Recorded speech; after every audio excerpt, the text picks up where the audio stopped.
ඉතාමත් සතුටුයි අද මේ ඉරිදා සඳෑවේ ඔබත් සමග එකතු වීමට හැකි. සාමාන්‍යයෙන් මේ වැඩසටහන් පවත්වාගෙන යන අපේ කුරුප්පු මහත්මයාට අද සහභාගී වීමට හැකියාවක් ලැබෙන්නේ නැහැ.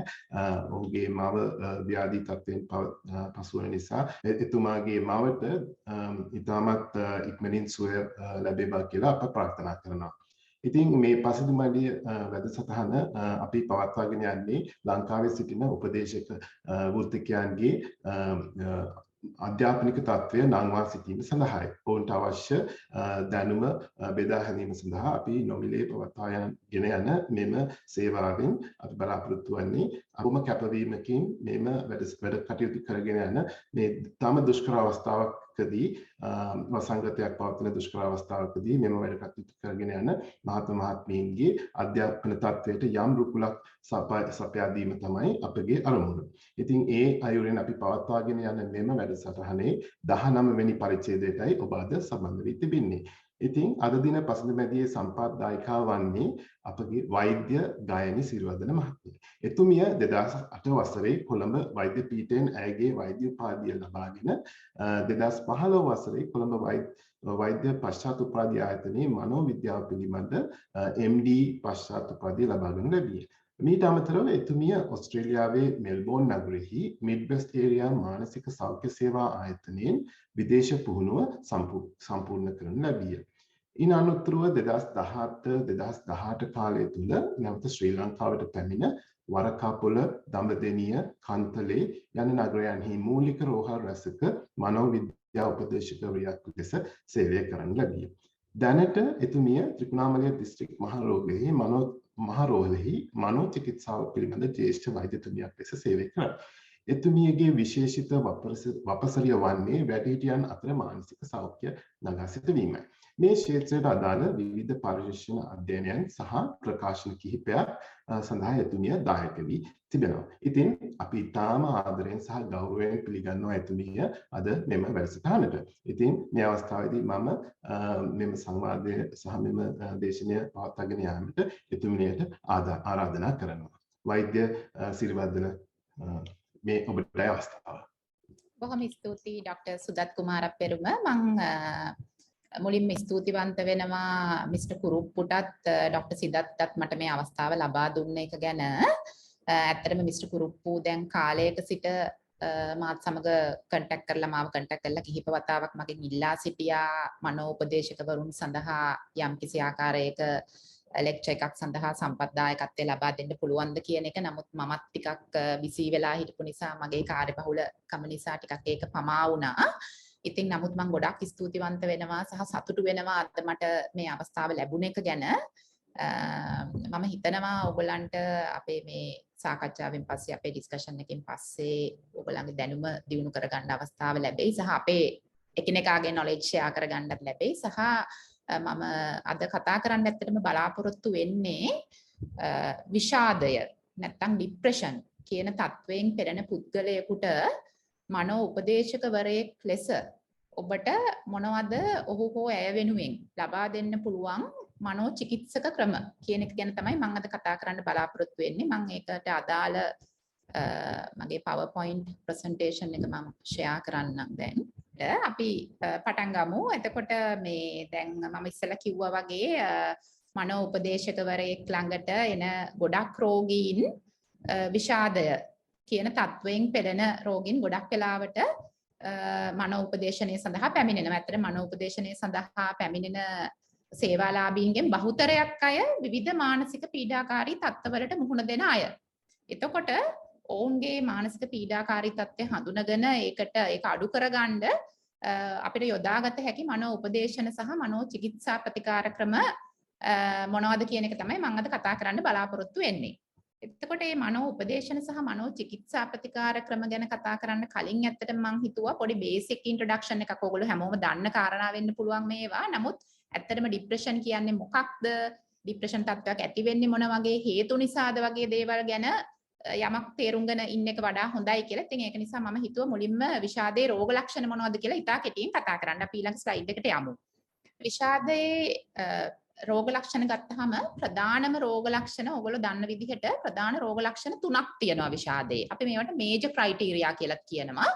නිතර පවතින අධික දුක නැත්තම් කලකිරීම, ශරීර ශක්තිය අඩුවීම, lack of energy කියලා අපි කියන්නේ ශරීර ශක්තිය හීන වීම සහ කලින් ආශාවෙන් හරි උනන්දුවෙන් හරි කරපු දේවල් වලට තියෙන ආසාව සහ උනන්දුව අඩුවීම.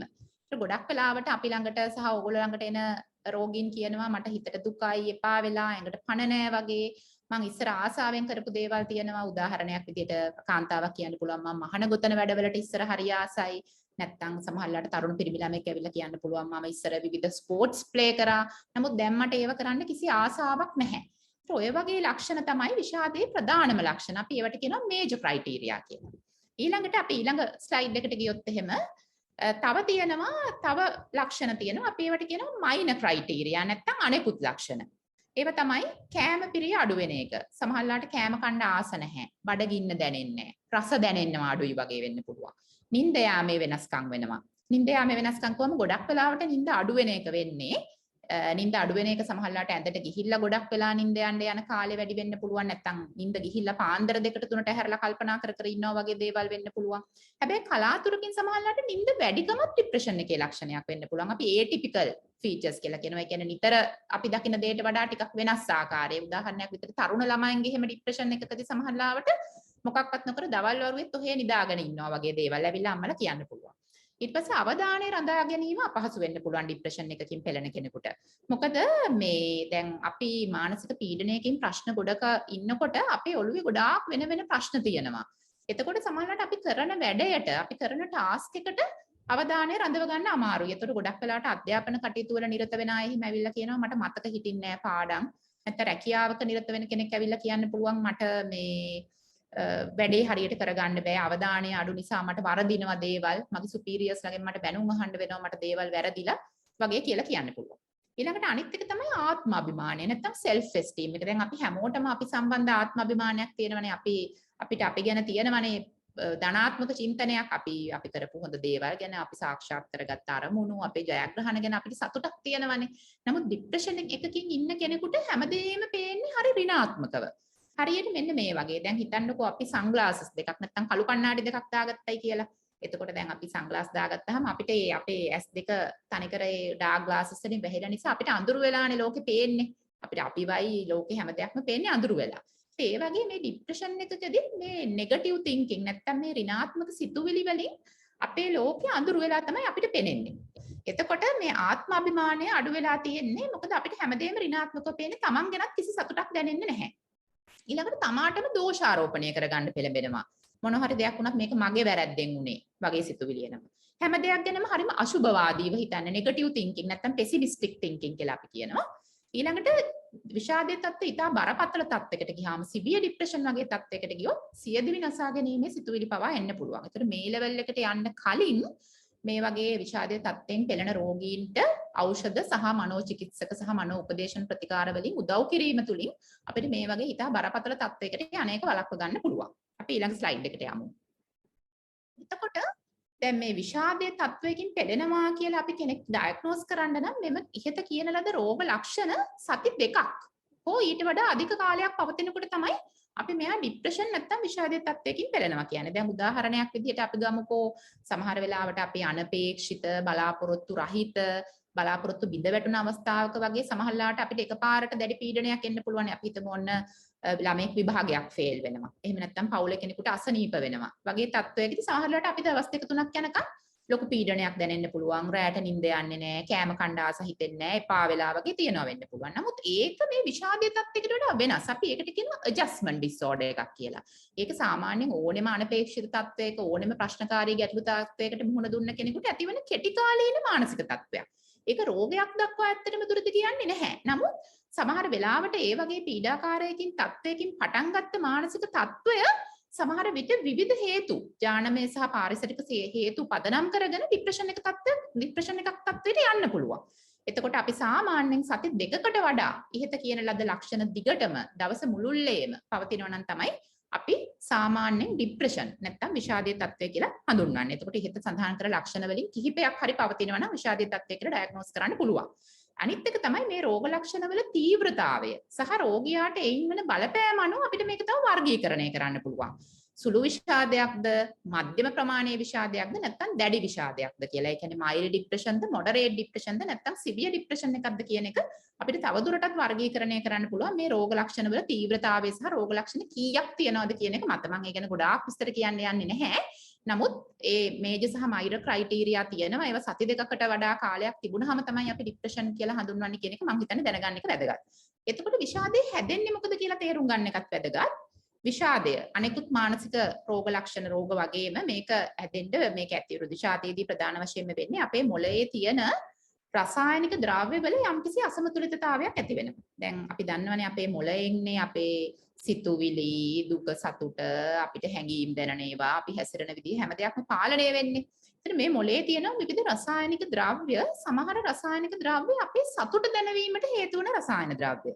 උදාහරණයක් විදිහට සිරටොනින්, ඩොපමින්, නෝයිපිනෙෆ්‍රින් ආදී වශයෙන් විවිධ රසායන ද්‍රව්‍ය තියෙනවා. ඉතින් මේ රසායන ද්‍රව්‍ය වල යම්කිසි අසමතුලිතතාවයක් හොයාගෙන තියෙනවා ස්ටඩීස් වලින් පර්යේෂණ වලින් මේ ડિප්‍රෙෂන් තත්ත්වයට හේතු වෙනවා කියලා. එතකොට මේ අසමතුලිතතාවය ඇති වෙන්න විවිධ හේතු සාධක බලපානවා. මේ හේතු සාධක මොනවද කියලා තේරුම් ගන්න එක වැදගත්. මොකද මේ සමහර හේතු සාධක අපිට උපදේශනයේදී ඇඩ්‍රස් කරන්න පුළුවන් හේතු සාධක. එතකොට විෂාදය ඇති වෙන්න ප්‍රධාන වශයෙන් හේතු වන හේතු සාධක වලින් අපි ගත්තොත් හේතු සාධක ප්‍රධාන වශයෙන් වර්ගීකරණය කරන්න පුළුවන් වර්ග දෙකකට. එකක් තමයි ජානමය සාධක. ඒ කියන්නේ අපේ පවුලෙන්, අපේ දෙමව්පියන්ගෙන් සහ අපේ නෑදෑයන්ගෙන් අපිට සමහර ජාන සම්ප්‍රේෂණය වෙන්න පුළුවන් මේ විෂාදයේ රෝගී තත්ත්වය ඇති වෙන්න හේතු සාධක වෙන ජාන. ඊළඟට ඒ ජාන විතරක්ම නෙවෙයි විවිධ පාරිසරික සාධක. දැන් අපි ජාන ගත්තාම අනෙකුත් රෝග වලට සාපේක්ෂව මානසික රෝග තත්ත්වවලදී මෙන්න මේ ජානය නිසා මේ රෝගේ හැදෙනවා කියලා සොයාගත්ත ජාන නැහැ. දැන් අපි උදාහරණයක් විදිහට ගත්තොත් අපි ශාරීරික ලෙඩ තියෙනවනේ තැලසීමියා, හිමොෆීලියා ආදී වශයෙන් ඔයගොල්ලෝ අහලා ඇතිනේ. ඒ රෝගවලදී මෙන්න මේ ජානය ඔන්න තාත්තට හෝ අම්මට තියෙනවා නම් දරුවට මේ ලෙඩේ හැදෙනවා කියලා සොයාගත්ත නිශ්චිත ජාන තියෙනවා. නමුත් මානසික රෝගී තත්ත්වවලදී ඇත්තට මෙහෙම එක නිශ්චිත ජානයකට වඩා ජාන කිහිපයක බලපෑමක් වෙනවා කියලා තමයි හොයාගෙන තියෙන්නේ. අනිත් එක තමයි විවිධ මානසික රෝග තත්ත්ව ගත්තාම ජාන වලින් වෙන බලපෑමත් වෙනස්. දැන් ඔයගොල්ලෝ අහලා ඇතිනේ ස්කිසොෆ්‍රීනියා නැත්නම් බින්නොන්මාදය. එහෙම නැත්නම් බයිපෝලර් ඇෆෙක්ටිව් ඩිසෝඩර් අපි ද්විද්‍රව මානසික තත්ත්වය වගේ කියන මානසික රෝග වලට වෙන ජාන බලපෑම ඇත්තටම ගොඩක් වැඩි. ජාන වලින් වෙන බලපෑම පවුලේ කෙනෙකුට ඒ රෝගය තිබුණොත් ඉදිරි පරම්පරාවට සම්ප්‍රේෂණය වීමේ හැකියාව වැඩි. නමුත් අපි විෂාදය ගත්තොත් ජාන වලින් වෙන බලපෑම ගොඩාක්ම වැඩි නෑ. ඒ කියන්නේ පවුලේ කෙනෙකුට විෂාදය තිබිය යුතුම නැහැ කෙනෙකුට විෂාදය හැදෙන්න. ඒතර ජානමය බලපෑම් සහ පාරිසරික සාධක වල එකතුවක් තමයි මේකට හේතු වෙන්නේ. ඒතර මොනවද අපි පාරිසරික සාධක කියලා බැලුවොත් සමහර වෙලාවට ළමා අවදියේදී, කුඩා අවදියේදී විඳින්න සිදුවන සමහර අහිතකර තත්ත්ව අපි childhood adversities කියලා කියනවා මේවට. කුඩා කාලේ ඒ වගේ දේවල් වලින් සමහරලාට දරුවාගේ මානසික තත්ත්වයේ සිදුවන යම් වෙනස්කම් වැඩිහිටි වියට බලපාන්න පුළුවන්. උදාහරණයක් විදිහට අපි ගත්තොත් දෙමව්පිය සෙනෙහස අහිමි වීම පොඩි කාලෙම අපි හිතමු දෙමව්පියෙකුගේ මිය යෑම හෝ ඒගොල්ලන්ගේ වෙන්වීම හෝ ඒ වගේ හේතුවක් නිසා. එහෙම නැත්නම් පවුලේ නිතර අඩදඹර දෙමව්පියෝ දෙන්න එකට හිටියත් නිතර රණ්ඩු කරගෙන ගහ බැනගෙන එහෙම ඉන්න තත්ත්වයක් නම් ඒකත් සමහර විට ළමා මනසට බලපෑම් කරන්න පුළුවන්. ඊට පස්සේ ළමා අපයෝජනයන්ට ලක්වීම, විවිධ ශාරීරික මානසික ලිංගික අපයෝජනයන්ට ලක්වීම සහ දැඩි දඬුවම් වලට ලක්වීම වගේ එහෙම ලක්වුණු දරුවන්ට වැඩිහිටිය වුණාට පස්සෙත් ඒ පොඩි කාලේ මුහුණ දුන්නේ අහිතකර තත්ත්ව හේතු කොටගෙන විෂාදයේ වගේ තත්ත්වයක් ඇතිවීමේ ප්‍රවණතාවය වැඩි කියලා හොයාගෙන තියෙනවා. ඊට අමතරව එහෙම තත්ත්වවලට මුහුණ දුන්නේ නැති කෙනෙකුට උනත් විෂාදය එන්න පුළුවන්. ඒකෙන් කියවෙන්නේ නැහැ අනිවාර්යයෙන්ම මේ වැඩිහිටියන් වශයෙන් විෂාදයේ හැදෙන අය හැමෝම කුඩා කාලයේ මේ කියන ආකාරයේ අහිතකර අහිමි මේ අමිහිරි අත්දැකීම් වලට මුහුණ දුන එක කියලා. නමුත් ඒක එක්තරා ෆැක්ට් එකක් කියන එකයි මට කියන්න ඕනේ. ඊපස්සේ සමහර ශාරීරික රෝග තියෙනවා. සමහර රෝග තත්ත්ව තියෙන අයට විෂාදය නැත්නම් ડિප්‍රෙෂන් තත්ත්වය ඇතිවීමේ හැකියාව වැඩි. දැන් අපි ශාරීරික සහ අපේ ශරීරය සහ මනස ගත්තොම ඇත්තටම අපිට වෙන් කරන්න බෑනේ, දෙක එකට සම්බන්ධයිනේ ඇත්තටම. සමහර ශාරීරික තත්ත්ව මානසික තත්ත්වයට බලපානවා. උදාහරණයක් විදිහට අපි ගමු කාලයක් තිස්සේ පවතින ශාරීරික රෝග, ආතරයිටිස් වගේ තත්ත්වයක්. එතකොට කාලයක් තිස්සේ ආතරයිටිස් වගේ තත්ත්වයක් පවතිනකොට ඒකත් එක්ක එන ඩිසැබිලිටි එක, ඒ කියන්නේ ඒකත් එක්ක එන කැක්කුම, ඇවිදීමේ අපහසුතා, ඒ වගේ දේවල් බලපාන්න පුළුවන් මානසික මට්ටමට. ඊට අමතරව නැත්තම් අපි හිතමු පිළිකා තත්ත්වයක් වගේ එකක්. අපි දන්නවා කොච්චර මානසික වැටෙනවද පිළිකා රෝගීන් කියන එක. ඊට සමහරවිට සමහර හෝමෝන සම්බන්ධ රෝග, උදාහරණයක් විදිහට තයිරොයිඩ් හෝමෝන ආබාධ, හයිපෝතයිරොයිඩිසම් කියලා අපි කියන්නේ. ඒක හොයාගෙන තියෙනවා. හයිපෝතයිරොයිඩිසම් වගේ තයිරොයිඩ් රෝග තියන අයට ડિප්‍රෙෂන් වගේ මානසික තත්ත්වයක් තිබි ප්‍රවණතාවය වැඩි කියලා. තව ડિප්‍රෙෂන් වලට ප්‍රධාන හේතුව තමයි මත්ද්‍රව්‍ය භාවිතය. අරක්කු, ඇල්කොහොල්, මත්පැන් සහ අනෙකුත් මත්ද්‍රව්‍ය. හෙරොයින්, ගංජා ඇතුළු අනෙකුත් මත්ද්‍රව්‍ය ඒ ගන්නකොට කෙටි කාලීනව ඒක ප්ලෙෂර් එකක් නැත්නම් සතුටක් කියලා දැනුණාට දීර්ඝ කාලීනව ඒකේ මොළයේ රසායන ද්‍රව්‍ය වල ඇතිවන වෙනස් වීම, ඒ වගේම මත්ද්‍රව්‍ය සහ මත්පැන් භාවිතයත් එක්ක ඇතිවන සමාජීය ගැටලු ඒ සියල්ලම හේතු කොටගෙන ඒ වගේ පාවිච්චි කරන අය ડિප්‍රෙෂන් තත්ත්වය ඇතිවීමේ ප්‍රවණතාවය වැඩි. අනිත් එක තමයි කාලයක් තිස්සේ පවතින මානසික පීඩාකාරී තත්ත්ව. අර කුඩා කාලයේට අමතරව වැඩිහිටියෝ වශයෙන් උත් ඉතින් අපි එදිනදා අපි හැමෝම මානසික පීඩාකාරී තත්ත්වවලට මුහුණ දෙනවනේ අඩු වැඩි වශයෙන් නේද? එතකොට විවාහයේ ගැටලු, අනෙකුත් අන්තර්පුද්ගල සම්බන්ධතාවල ගැටලු, අපි හිතමු වැඩ කරන ආයතනයේ නැත්නම් සමාජයේ තියෙන යම් යම් ගැටලු, එතකොට ආර්ථික ගැටලු, අධ්‍යාපන ගැටලු ආදී විවිධ ගැටලු දීර්ඝ කාලයකට ඒවට මුහුණ දෙනකොට සමහරවිට විෂාදීය තත්ත්වය ඇති වෙන්න පුළුවන්. හැබැයි අපි අමතක නොකළ යුතුයි ගැටලු වලට මුහුණ දුන්නා කියලාම කෙනෙක් ડિප්‍රෙස් වෙන්නේ නැහැ. මම අර ඉස්සෙල්ලා කිව්වා වගේ ඒකයි මට පෙන්වන්න ඕනේ මේ ඥානමය සාධක සහ පාරිසරික සාධකවල එකතුව. මේ මැද දෙකම ඒ කියන ලද රිස්ක් ෆැක්ටර්ස් දෙකටම මුහුණ දෙන අයට තමයි ડિප්‍රෙෂන් තත්ත්වය ඇතිවීමේ ප්‍රවණතාවය වැඩි.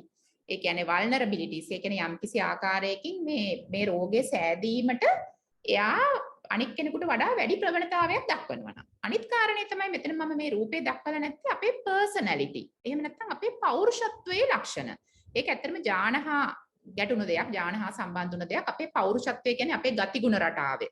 තමයි අපි ප්‍රශ්න දිහා හිතන විදිහ, අපි ප්‍රශ්න දිහා බලන විදිහ, අපි ප්‍රශ්නයකදී ඒකට මුහුණ දෙන ආකාරය සමහර විට විෂාදයට හේතු වෙන්න පුළුවන්. දැන් සමහර අය අපේ පර්සනැලිටි එකේම නැත්තම් පෞරුෂයේම ලක්ෂණයක් විදිහට සමහරට ඉතා ඍණාත්මකව දේවල් දිහා බලන ගතිය, ප්‍රශ්නයකදී කලබල වෙන ගතිය වැඩි. අපි දැන් ගත්තොත් borderline personality නැත්තම් අපි emotionally unstable personalities එහෙම කියලා කියන්නේ පෞරුෂත්වාබාධ වගේ තියන අය.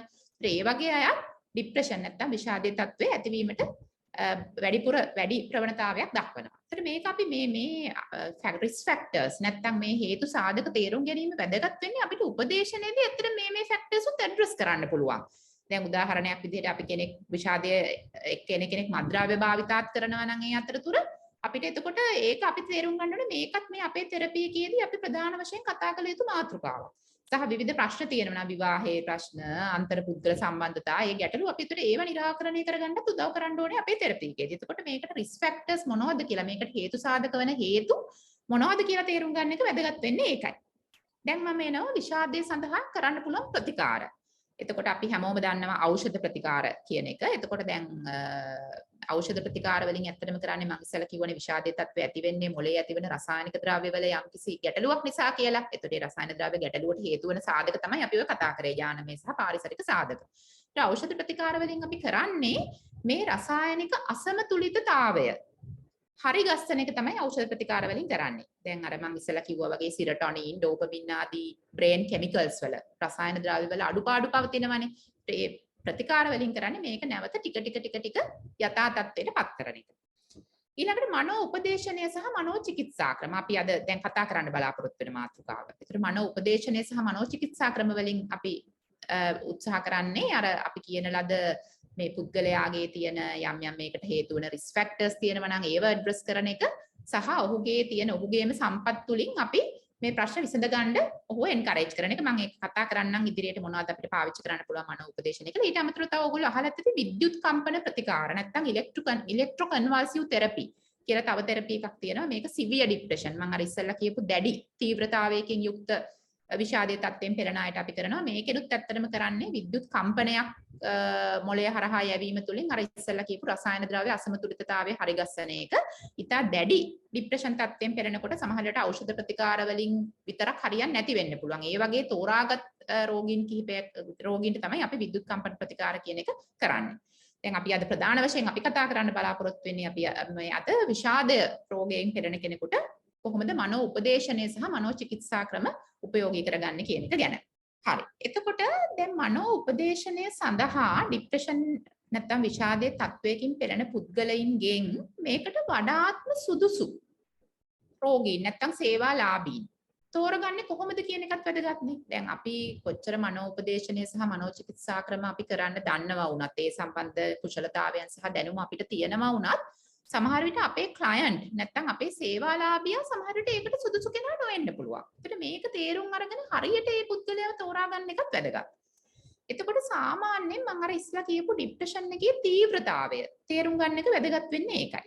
දැන් අපි ගත්තොත් සිවියර් ડિප්‍රෙෂන් නැත්නම් දැඩි මානසික ව්‍යාධියකින් දැඩි මානසික පීඩනයකින් පෙළෙන පුද්ගලයෙකුට සමහර විට ඒ දැඩි මානසික පීඩනයේ මුල් අවස්ථාවේදී අපි මේ කතා කරන උපදේශනය හෝ චිකිත්සා ක්‍රමවලට අවධානය දෙන්න තරම් සමහර විට එයාගේ අවධානය අඩු වෙන්න පුළුවන්. එයාට ඒකට අවශ්‍ය මානසික ශක්තිය නැති වෙන්න පුළුවන්.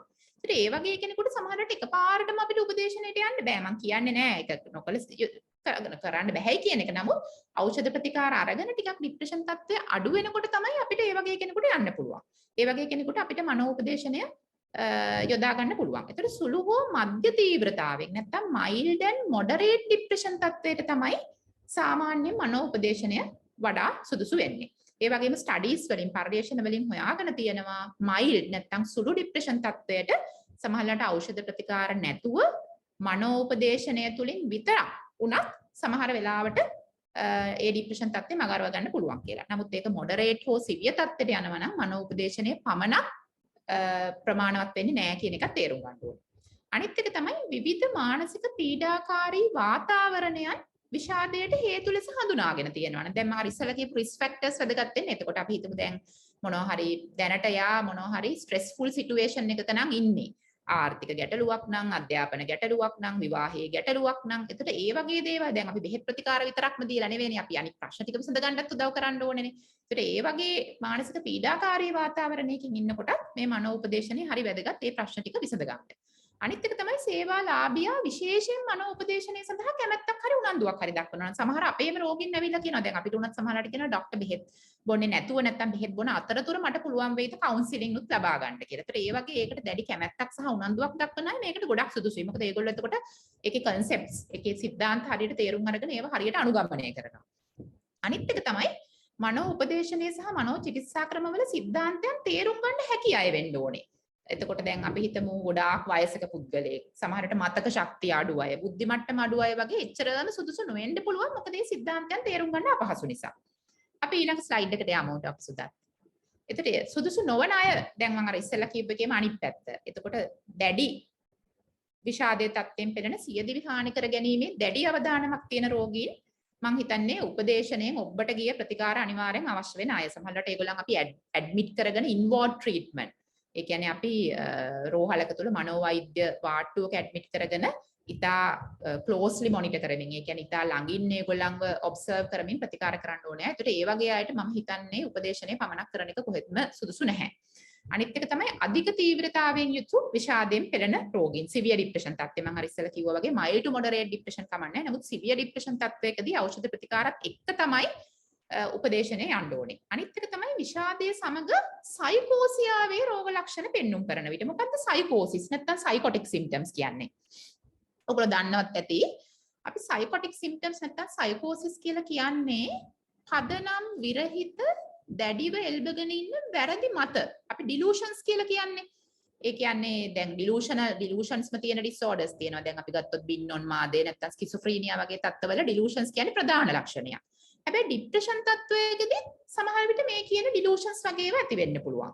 දැන් අපිට මේ දැනට මගේ වාට්ටුවේ රෝගියෙක් ඉන්නවා වයසක පුද්ගලයෙක් අවුරුදු 75ක විතර සිවියර් ડિප්‍රෙෂන් එකක් තියෙන. සිවියර් ඩිප්‍රෙෂන් තත්ත්වෙදි තමයි මේ සයිකෝටික් සිම්ප්ටම්ස් කියන ඒවා එන්නේ. ඔහු හිතනවා ඔහුගේ ආමාශය නැත්නම් ඔහුගේ ඔහුගේ බඩවැල් වල කොටසක් වැඩ කරන්නේ නැහැ. ඔහු කියන්නේ දැන් ඔහුගේ ડિප්‍රෙෂන් එකත් එක්කම යන දේවල් ටිකක් කියන්නේ දැන් මම හොඳ පුද්ගලයෙක් නෙවෙයි මම නරක වැඩ ගොඩක් කරලා තියෙනවා ඒකට මම කරපු නරක නැත්නම් ඒ පෞකාර වැඩවලට මට දෙවියෝ දුන්න දඬුවමක් විදිහට මගේ ශරීරයේ අවයව වැඩ කරන්නේ නැහැ මගේ බඩවැල වැඩ කරන්නේ නැහැ කියලා එයා කෑම කන්නෙත් නෑ ඒක නිසා.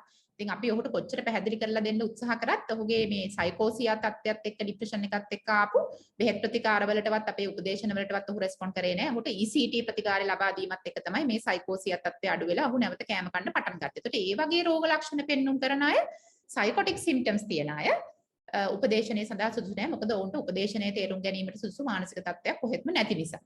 අනිත් එක තමයි කලහකාරී රෝගීන්. දැන් සාමාන්‍යයෙන් ડિප්‍රෙෂන් තත්ත්වයේ රෝගීන් කලබල වෙලා කලහ කරනවා බොහොම අඩුයි. මොකද ડિප්‍රෙෂන් තත්ත්වයකදී වෙන්නේ ගොඩක් කලකිරීමෙන් පැත්තකට වෙලා ඔහේ එපා වෙලා වගේ ඉන්න එකනේ. නමුත් සමහර විට ඕගොල්ලෝ හැලෙන්නේ බයිපෝලර් ડિප්‍රෙෂන් කියලා තත්ත්වයක්. ඒ කියන්නේ ડિප්‍රෙෂන් කියන එක ඇති වෙන්න පුළුවන් බයිපෝලර් ඇෆෙක්ටිව් ඩිසෝඩර් එකේ කොටසක් විදිහට නැත්නම් ද්විද්‍රව මානවභාවයේ කොටසක් විදිහට. ඒතර ඒ වගේ රෝගීන් සමහර විට ටිකක් කලහකාරී වෙන්න පුළුවන්. ඊට අමතරව ડિප්‍රෙෂන් තත්ත්වයේ වුණත් වයස්ගත රෝගීන් සමහරවල්ලාට ටිකක් කලහකාරී කියන්නේ ඇජිටේටඩ් කියන එක. ඒ කියන්නේ එහාට මෙහාට යනවා, එක තැන වාඩි වෙලා ඉන්නේ නැහැ. හරි කලබලයි වගේ තත්ත්ව ඇති වෙන්න පුළුවන් අර ඒගොල්ලන්ගේ ඇති දැඩි පීඩනය නිසා. ඒ වගේ අයත් උපදේශනයේදී එක තැනක වාඩි වෙලා කියන එක අහගෙන බොහොම කෝපරේටිව් විදිහට ඉන්න අය නෙමෙයි. ඒතට ඒ වගේ අයට උපදේශනය එච්චර සුදුසු නැහැ. අනිත් එක තමයි මත්පැන් හෝ මත්ද්‍රව්‍ය වල දැඩි බලපෑමට ලක් වූවන්. දැන් මෙතන මම දැඩි බලපෑමට කියලා කියන්නේ මත්පැන් හෝ මත්ද්‍රව්‍ය ළඟදී පාවිච්චි කිරීම නිසා ඉන්ටොක්සිකේෂන් තත්ත්වයක ඉන්නවා නම් අපි ඉන්ටොක්සිකේෂන් කියලා අපි සාමාන්‍ය ව්‍යවහාරයේ කියනවා නම් දැන් අපිට මත්පැන් බීලා වෙරි වෙලා වගේ ඉන්න තත්ත්වයක කෙනෙක් කියලා කියන්නකෝ. නැත්නම් වෙන මත්ද්‍රව්‍ය භාවිතයක් නිසා ඒක දැඩි බලපෑමට ලක් වෙලා ඉන්න කෙනෙක් කියන්නකෝ. ඒතර ඒ වගේ වෙලාවක එයාට අපි හිතමු ડિප්‍රෙෂන් එකකුත් තියෙනවා. නමුත් ඒ අවස්ථාව සුදුසු තත්ත්වේ නෙවෙයි අපි උපදේශනය කරන්න. ඒ වගේම විත්‍රෝවල් තත්වයක. ඒ කියන්නේ සමහරවිට ඔයගොල්ලෝ අහලා ඇති මත්පැන් සහ අනිකුත් මත්ද්‍රව්‍ය දිගටම පාවිච්චි කරන අයට සමහරවිට පාවිච්චි නොකර ඉන්නකොට විත්‍රෝවල් තත්වයකට යන්න පුළුවන්. දැන් ඇල්කොහොල් වල නම් මත්පැන් වල නම් විත්‍රෝවල් තත්වයේදී බොහොම කලබලයි රෝගියා, රැට නිින්ද යන්නේ නැහැ, අතපය වේවුලනවා. ඊට පස්සේ බය හිතෙන රූප පේනවා. සමහර අය කියනවා අලියෝ එනවා, නයි එනවා මගේ පස්සෙන් පන්නන්න. ඊට පස්සේ ෆිට් එක වගේ තත්ත්ව ඇති වෙන්න පුළුවන්. ඒක මෙඩිකල් වෝඩ් එකක ඇඩ්මිට් කරලා ට්‍රීට් කරන්න ඕනේ තත්ත්වයක්. ඒතර මේ වගේ තත්ත්වයක ඉන්න කෙනෙකුගේ ડિප්‍රෙෂන් තත්ත්වයක් තිබුණා කියලා උපදේශනයේ සුදුසු වෙන්නේ නැහැ. මුලින් අර ඒ කියන ලද තත්ත්වේ පහව ගියාට පස්සේ තමයි උපදේශනය කරන්න ඕනේ. නමුත් ඒකෙන් කියවෙන්නේ නැහැ මත්පැන් හෝ මත්ද්‍රව්‍ය භාවිතයක් කරන කෙනෙකුට අපිට උපදේශනය කරන්න බෑ කියලා. දැන් ડિප්‍රෙෂන් වලට එන සමහර අයගේ මත්පැන් සහ මත්ද්‍රව්‍ය භාවිතයක් තියෙන්න පුළුවන්. නමුත් අර මේ දැන් මම කියන ලද ඉන්ටොක්සිකේෂන් හෝ විත්‍රෝවල් තත්වයක නම් රෝගියා ඉන්නේ මුලින් ඒකට ප්‍රතිකාර කරලා ඉන්න ඕනේ අපි උපදේශනයට යන්න. අනිත් එක තමයි මම ඉස්සෙල්ලා කිව්වා වගේ මේ උපදේශනයේ සහ මනෝචිකිත්සා ක්‍රමවල තියෙන සිද්ධාන්ත තේරුම් ගැනීමට සුදුසු වෙන ආකාරයේ බුද්ධි මට්ටම සහ කල්පනා ශක්තියක් තියෙන පුද්ගලයෙක් වෙන්න ඕනේ. අපි ගත්තොත් බුද්ධි මට්ටම අඩු, learning disability වගේ තත්ත්ව තියෙන අය. එහෙම නැත්නම් වයස්ගත වෙලා මතක ශක්තිය අඩු ඩිමෙන්ෂියා වගේ රෝග තත්ත්ව තියෙන අයට අපි උපදේශනය කියන දේවල් සමහරවිට තේරුම් ගන්න අපහසු වෙන්න පුළුවන්. ඒ වගේ අයටත් අපි උපදේශනය සඳහා කාලය යොමු කරා කියලා කාලය වැය කරා කියලා ලොකු ප්‍රයෝජනයක් නොවෙන්න පුළුවන්. එතකොට උපදේශනය සඳහා සුදුසු රෝගීන් තේරුම් ගන්න එක අරගෙන ඒගොල්ලන්ව තෝරගන්න එක හරි වැදගත්. වඩා ඵලදායී ලෙස අපිට මේ උපදේශනය සහ මනෝචිකිත්සක ක්‍රම භාවිතා කරන්න නම්. හරි, දැන් මම කතා කරන්න බලාපොරොත්තු වෙන්නේ විෂාදයෙන් පෙළෙන පුද්ගලයෙකු සඳහා යොදා ගන්න පුළුවන් මනෝ උපදේශන සහ මනෝචිකිත්සක ක්‍රම කීපයක් ගැන. එකින් එක අරගෙන අපි ඩිස්කස් කරමු මොනවද මේ වැඩි කරන්න කියලා. එතන මේකෙන් බේසික්ම එක ඉතා සරලම එක තමයි අපි කියන සපෝටිව් සයිකෝതെරපි. නැත්නම් සපෝටිව් කවුන්සලින් කියලා කියන්නේ. එතකොට සපෝටිව් කවුන්සලින් නැත්නම් සපෝටිව් සයිකෝതെරපි කියන එකේ වචනේ නමින්ම තේරෙනවානේ. සපෝට් කරනවා කියලා කියන්නේ සහායක් ලබා දෙනවා කියන එකනේ. එතකොට මට පේනවා විවිධ ප්‍රශ්න ඇති වෙනවා. මම ඒව ටික මම හිතන්නේ දැන් අන්තිමට අපි කතා කරලා ඉවර වෙනකොට මේ සමහර ප්‍රශ්න වලට ඇත්තටම උත්තර ඔයගලන්ට ඇවිල්ලා තියෙයි. අපි මම අන්තිමටම ප්‍රශ්න ටිකට උත්තර අපි කතා කරමු. මොකද මේ අහන සමහර ප්‍රශ්න වලට මම හිතන්නේ උත්තර අපේ ඉදිරියේ මගේ ස්ලයිඩ්ස් වල ඩිස්කස් කරනකොට එයි. අපි එතකොට ඒවට ඒව ඇවිල්ලා තිබුණ නැත්නම් අවසානයේ අපි මේ ප්‍රශ්න වලට උත්තර කතා කරමු. එතකොට මේ දැන් මම කියේ හිටියේ සපෝටිව් කවුන්සලින් නැත්නම් සපෝටිව් සයිකෝതെරපි අපි මේ නමෙන් කියන විදිහටම සපෝට් කරනවා කියලා කියන්නේ සහයක් දෙනවා කියන එකනේ පුද්ගලයාට. ඒතර මේ මානසික පීඩාකාරී කාලයට ආත්ම විශ්වාසයෙන් යුතුව මුහුණ දීලා මේ ප්‍රශ්නෙන් ගොඩ එන්න අපි උදව් කරනවා කියන එක තමයි ඒ සපෝටිව් කවුන්සලින් නැත්නම් සපෝටිව් සයිකෝതെරපි කියන්නේ. ඒකේ ස්ටෙප්ස් මොනවද කියන එක මම කතා කරන්න. ඊළඟට දෙවෙනි වර්ගය දෙවෙනි කවුන්සලින් නැත්නම් මනෝචිකිත්සක ක්‍රමය තමයි problem solving counseling කියන්නේ. ඒ කියන්නේ ප්‍රශ්න විසඳා ගැනීම සඳහා උපදේශන. දැන් පළවෙනි එකේදී ප්‍රශ්න විසඳා ගැනීම සඳහා එච්චරම ફોකස් කරන්නේ අපි යාට සපෝට් කරන එක කරන්නේ. අපි සහායක් ලබා දෙනවා මේ අපහසු කාලය ගත කරගන්න. නමුත් දෙවෙනි මේ ක්‍රමය problem solving counseling එක ඊට වඩා ටිකක් focus කියලා කියන්නේ ඒක ටිකක් ඊට වඩා ක්‍රමානුකූල සහ ව්‍යුහගත ක්‍රමයක්. ඒකෙදී අපි ප්‍රශ්න හඳුනාගෙන ඒ ප්‍රශ්න වලට එකින් එක ප්‍රශ්න විසඳ ගන්න මොනවද කරන්න පුළුවන් කියන එකට එයාව ගයිඩ් කරන එක තමයි දෙවෙනි ක්‍රමය කරන්නේ. ඊට පස්සේ චර්යාත්මක ප්‍රතිකාර තියෙනවා. විවිධ behavioral therapy හැසිරීම් රටාවේ විවිධ ගැටලුකාරී හැසිරීම් රටා තේරුම් අරගෙන ඒවට විසඳුම් ලබා දෙන එක. ඊළඟට හතරවෙනි ක්‍රමය ඥාන චර්යාත්මක ප්‍රතිකාර නැත්නම් cognitive behavioral therapy කියන එක. ඒක ගැන මම ගොඩාක් කතා කරන්න බලාපොරොත්තු වෙන්නේ නැහැ. මොකද ඒක උපදේශනයෙන් ඔබට කිය ටිකක් advanced therapy එකක්. ඒක well trained ඒ කියන්නේ හොඳ පුහුණුවක් ලබන ලද cognitive behavioral therapist කෙනෙක් විසින් කළ යුතු දෙයක්. නමුත් ඒකේ සිද්ධාන්ත ටික ගැන මම ඕගොල්ලන්ව දැනුවත් කරන්න. මොකද ඒ සම්බන්ධ යම්කිසි දැනුමක් තියෙන එක අපි කාටත් වැදගත් නිසා. එකින් එක මේ තෙරපිස් අරගෙන මොනවද කරන්න පුළුවන් කියන එක පොඩි කේස් සිනාරියෝ එකකුත් අරගෙන මම දැන් පැහැදිලි කරා. ඉතින් පළවෙනි එක මම මේ කියපු සපෝටිව් කවුන්සලින්. ඒ කියන්නේ මානසික සහනය ලබා දීම සඳහා අපේ සේවාලාභියාට අපි සහාය වෙනවා. ඉතින් සේවාලාභියාගේ නැත්නම් අපේ රෝගියාගේ මානසික ආතතිය අඩු කරගන්න උපකාර කරන එක තමයි මේකේ ප්‍රධාන අරමුණ. ඒතර ඔහුට හෝ ඇයට හැඟීම් ප්‍රකාශනයට ඉඩ ලබා දීම. දැන් ගොඩාක් වෙලාවට මේගොල්ලෝ ලොකු පීඩනයකින් දුකකින් ඉන්නේ. සමහරවිට ප්‍රශ්න කාටවත් කියා ගන්න බැරුව ඉන්නේ. ඒතර අපි එයාගේ හැඟීම් ප්‍රකාශනයට ඉඩ දීලා ආත්ම අභිමානය වැඩි දියුණු කරගන්න මඟ පෙන්වලා මිත්‍රශීලීව උපකාර කරන එක තමයි මේ මගින් බලාපොරොත්තු වෙන්නේ. ඒතර මේකේ ස්ටෙප්ස් කිහිපයක් තියෙනවා. අපි ඊළඟ ස්ලයිඩ් එකට යමු. හරි. එතකොට මේ සපෝට් මම ඉංග්‍රීසි වලින් දාලා තියෙනවා. මොකද අපි සපෝටිව් කවුන්සලින් එකේ ස්ටෙප්ස් ටික මම ඒ විදිහටම ඉංග්‍රීසි වලින් දාලා නමුත් මම ඒක සිංහලෙනුත් පැහැදිලි කරලා තියෙනවා. මොකද ඒ සමහර ටර්ම්ස් සමහර වචන කෙලින්ම මට සිංහලටම පරිවර්තනය කරගන්න අපහසු නිසා ළඟින් යන තේරුමක් වෙන විදිහට තමයි මම දාලා තියෙන්නේ. මම ඉංග්‍රීසි වලිනුත් දාලා තියෙනවා. එතකොට සපෝටිව් කවුන්සලින් වල තියෙන ප්‍රධානම ඉම්පෝටන්ට් දෙයක් තමයි ප්‍රධානම වැදගත් දෙයක් තමයි තෙරපියුටික් රිලේෂන්ෂිප් එක කියන්නේ. ඒ කියන්නේ සේවාලාභියා සහ මනෝ උපදේශකවරයා අතර හොඳ ගුණාත්මක සම්බන්ධතාවයක් තියෙන්න ඕනේ. ඒක තමයි ඕනෙම තෙරපි එකක බේසිස් එක. ඕනෙම තෙරපි එකක් සාර්ථක වෙන්න බලපාන ප්‍රධාන සාධකයක් තමයි හොඳ සම්බන්ධයක් දෙන්න අතර තියෙන එක. ඊළඟට මම මේවත් එකින් එක විස්තර කරනවා ඉදිරි ස්ලයිඩ්ස් වලදී. ඊළඟට සවන් දීම කියන එක ඒ වගේම වැදගත්. ඔහුට හෝ ඇයට කතා කරන්න අවස්ථාව දීලා අපි සවන් දෙන එක. ඊළඟට පැහැදිලි කිරීම, තොරතුරු ලබා දීම සහ උපදෙස් ලබා දීම මේ සෙෂන්ස් තුල වෙනවා. ඒ කියන්නේ දැන් පැහැදිලි කිරීම කියන්නේ දැන් අර අපි ඉස්සෙල්ලා ඉගෙන ගත්ත දැන් අර ડિප්‍රෙෂන් තත්ත්වයට හේතු වෙන කාරණා මොනවද කියන එක දැන් අපි දැනගෙන ඉන්නකොට තමයි අපිට තේරුම් ගන්න පුළුවන් හරි මේ පුද්ගලයාට ડિප්‍රෙෂන් එන්න හේතු උනේ මොනවද? මොන වගේ ප්‍රශ්න වලට මුහුණ දුන්න නිසාද මේ ડિප්‍රෙෂන් එක එන්නේ නැත්තේ? ඒකට සමහරවිට ඒ දැනුම අපිට තියෙන එක වැදගත් අපිට එයාටත් පැහැදිලි කරලා දෙන්න. මෙන්න මේ හැම නිසා වෙන්න ඇති ඔයාට අද මෙහෙම හිතෙන්නේ කියන එක. ඒතර මේ පැහැදිලි කිරීම, තොරතුරු සහ උපදෙස් ලබා දීමත් මේ සපෝටිව් කවුන්සලින් එකේම කොටසක්.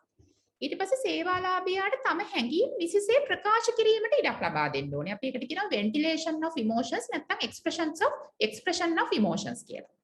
ඊළඟට චිත්ත ධෛර්යය වැඩි දියුණු කිරීම, improving morale. භෞතික සහ මානසික වත්කම් හඳුනා ගැනීම සහ වැඩි දියුණු කිරීම. මම කියන්නම් ඉදිරියට ඒවා. ඊළඟට තමාටම සොයන් සහායකයෙකු වීමට දිරිපත් කරවීම සහ උපකාර කිරීම. අපි දැන් එකින් එක යමු. මොනවද මේවෙන් කියවෙන්නේ කියන එක තේරුම් ගන්න. තෙරපියුටික් රිලේෂන්ෂිප්. මම කිව්වා තෙරපිස්ට් නැත්නම් උපදේශකවරයා සහ සේවාලාභියා අතර හොඳ ගුණාත්මක සම්බන්ධයක් තියෙන එක ඕනෙම තෙරපි එකකට. ඇත්තටම සපෝටිව් කවුන්සලින් වලට විතරක් නෙවෙයි ඕනෙම තෙරපි එකකට වැදගත්. එතකොට ඒ හොඳ ගුණාත්මක සම්බන්ධතාවයක ලක්ෂණ තමයි මෙන්න මේවා. රෙස්පෙක්ට් කරන එක. අපි සේවාලාභියාට ගරු කරන්න ඕනේ. ඔහු හෝ එයාත් එතකොට අපිට අනිවාර්යයෙන්ම අපිට අවශ්‍ය ගෞරවය අපිට ලැබෙයි. ඔහුට හෝ ඇයට අපි ගරු කරන එක. ඊළඟට රහස්‍යභාවය සුරකින්න එක. මේක ඉතාම වැදගත් එතිකල් ප්‍රින්සිපල් එකක්. එහෙම නැත්නම් ආචාර ධර්ම පද්ධතියේ කොටසක්. දැන් අපි ළඟට එන සේවාලාභීන් ඇත්තටම අනෙකුත් වෛද්‍යවරු සහ අනෙකුත් සෞඛ්‍ය කාර්ය මණ්ඩලය අපේ මේ සයිකියාට්‍රි වලින් නැත්නම් මනෝ වෛද්‍ය විද්‍යාව සහ මනෝචිකිත්සක ක්‍රම වලින් පිට අපි ගත්තොත් වෙන ස්පෙෂැලිටිස් වල කට්ටියත් එක්ක බලනකොට අපි ළඟට එන රෝගීන් ගොඩාක් ඒගොල්ලන්ගේ පෞද්ගලික කාරණා අපිත් එක්ක ෂෙයා කරගන්නවානේ. සමහර දේවල් හරිම සෙන්සිටිව්, හරි සංවේදී කාරණා තමන්ගෙම ස්වාමි පුරුෂයාට බිරිඳට දෙමව්පියන්ට යාළුවන්ට නොකියන සමහර පෞද්ගලික කාරණා අපිත් එක්ක කියනවා වෙන්න පුළුවන් නේ. ඒතර ඒ වාගේ රහස්‍යභාවය සුරකින්න අපි දැඳී සිටිනවා. එතකොට තමයි අපේ සේවාලාභියාට අපිව ට්‍රස්ට් කරන්න පුළුවන්, අපිව විශ්වාස කරන්න පුළුවන්. එතකොට මේ හොඳ ගුණාත්මක සම්බන්ධතාවයක් ඇති වෙන්න ඒකත් හරි වැදගත්. අපි ඒක එයාගේ රහස්‍යභාවය සුරකින්න එක. අනිත් එක තමයි non judgmental attitude. මොකක්ද ඒ කියන්නේ? සේවාලාභියාව විනිශ්චය කිරීමට යාමෙන් වැළකීම. ඒ කියන්නේ දැන් අපි හැමෝටම තියෙනවනේ යම්කිසි ගුණධර්ම පද්ධතියක්, moral values පද්ධතියක්. එතකොට අපේ ගුණධර්ම පද්ධතිය සැකසෙන්නේ අපේ පෞල් පසුබිම, අපේ ආගම ධර්මය, කුඩා කාලේදී අපේ දෙමව්පියෝ අපිට කියලා දුන්න දේවල්, අපේ සමාජ තත්ත්වය, අපේ අධ්‍යාපන මට්ටම වගේ හේතු දේවල් මත තමයි අපේ ගුණධර්ම පද්ධතිය තීරණය වෙන්නේ. ඒකට එක් පුද්ගලයෙකුගේ ගුණධර්ම පද්ධතිය තව පුද්ගලයෙකුගේ ගුණධර්ම පද්ධතියට වඩා වෙනස් වෙන්න පුළුවන්. නේ? දැන් උදාහරණයක් විදිහට එක්කෙනෙක් හිතන්න පුළුවන් මස් කන එක හරිම ලොකු පවක්, හරි නරක වැඩක්, ඒක පව් සිද්ධ වෙනවා කියලා. සමහරට තව කෙනෙක් හිතන්න පුළුවන් නෑ මාංශ ආහාරවල ප්‍රෝටීන් තියෙනවා. ඒක අපිට අවශ්‍යයි. ඒක එහෙම ලොකු නරක දෙයක් නෙමෙයි කියලා මම ඔය ඉතසුළු දෙයක් කිව්වේ. දැන් ඔය ඔබට ගිය ಗುಣධර්ම පද්ධතිවල අපේ වෙනස්කම් කියන්න පුළුවන්. ඒතර අපි තේරුම් ගන්න ඕනේ මේ අපි ළඟට එන සේවා ලාභියාගේ ಗುಣධර්ම පද්ධතිය අපේ ಗುಣධර්ම පද්ධතියෙන් හාත්පසින් වෙනස් වෙන්න පුළුවන්. හැබැයි ඒකෙන් කියවෙන්නේ නැහැ ඔහු ಗುಣධර්ම අතින් අපිට වඩා පල්ලෙහා මට්ටමක ඉන්නවා කියලා. මේ අපි හරිය මෝරලි සුපීරියර් එයා අපිට වඩා පල්ලෙහා මට්ටමක ඉන්නවා කියන එක කියවෙන්නේ නැහැ. ඒතර ඒ මත පදනම් වෙලා දැන් අපි හිතමු අපිත් එක්ක එයා ෂෙයා කරගත්ත කියලා එයාගේ පෞද්ගලික ජීවිතයේ යම්කිසි කාරණයක් අපේ ಗುಣධර්ම පද්ධතියත් එක්ක එච්චරම යන්නේ නැති. අපි හිතමු මොන හරි මත්ද්‍රව්‍යයක් පාවිච්චි කරපු එකක් නැත්නම් එයා කරපු යම්කිසි වැරදි වැඩක්. එහෙම කරා කියලා මේ පුද්ගලයා සම්පූර්ණයෙන්ම නරක පුද්ගලෙක්. සම්පූර්ණයෙන්ම කළු චරිතයක් කියලා අපි විනිශ්චය කරන්න යන්න නරකයි. මොකද එහෙම වුණ ගමන්ම අපේ තෙරපියුටික් රිලේෂන්ෂිප් එක අපේ ගුණාත්මක බව අපේ සම්බන්ධය බිඳ වැටෙනවා. අනිත් එක තමයි unconditional positive regard කියන්නේ. මොකද්ද unconditional කියන්නේ? අපි condition එකක් දානවා කියන්නේ කොන්දේසියක් දානවා කියන එකනේ. එතකොට දැන් අපි පෘථග්ජනයන් වශයෙන් අපි හැමෝම සාමාන්‍යයෙන් අපිත් එක්ක ගනුදෙනු කරන අනික් පුද්ගලයා අපිත් එක්ක හොඳින් ගනුදෙනු කරනවා නම් ඔන්න අපිත් එයාට බොහොම හොඳට සලකනවා. අපි ධනාත්මකව සලකනවා. නමුත් එයාගේ යම් යම් ඍණාත්මක හැසිරීම් දැක්කොත් නොදැනුවත්වම අපිට ඍණ ඍණාත්මක ප්‍රතිචාර එන්න පුළුවන් නේද? ඒතර ඕක දැන් තෙරපිස්ට් සහ ක්ලයන්ට් අතරත් ඕක කොහොම වෙන්න පුළුවන්. හැබැයි අපි අමතක කරන්න නරකයි මේ අපි ළඟට එන්නේ විෂාදය නැත්නම් ડિප්‍රෙෂන් තත්වයෙන් ඉන්න මානසිකව කඩා වැටුණු පුද්ගලයෙක්. සමහර විට මේ තෙරපි සෙෂන් එක ඇතුළත මේ අපේ මනෝචිකිත්සක සැසිවාරයේ ඇතුළත යාගේ යම් යම් ඍණාත්මක හැසිරීම් එළියට එන්න පුළුවන්. වෙලාවට සමහරලාට එන්නේ නැති වෙන්න පුළුවන්. මගදී නැගිටලා යන්න පුළුවන්. සමහරට මැදදී ෆෝන් ආන්සර් කරනවා වගේ ඩිස්ටර්බ් වෙන වැඩ කරන්න පුළුවන්. සමහරට තරහ ගන්නවා වෙන්න පුළුවන් තෙරපිස්ට් එක්කත්. ඒතර ඔය ආදී වශයෙන් විවිධ ඍණාත්මක ක්වොලිටිස් එළියට එන්න පුළුවන්. හැබැයි එහෙම වුණා කියලා අපි එයාට ඍණාත්මකව සලකන්න යන්න හොඳ නැහැ. ඒකට කොන්දේසි විරහිතව එයා කොයි විදිහට හැසිරුණත් අපි එයාට හොඳින් ධනාත්මකව සලකනවා කියන එකත් වැදගත්. මොකද එයා මානසික මට්ටම කඩා වැටිච්ච පුද්ගලයෙක් නිසා.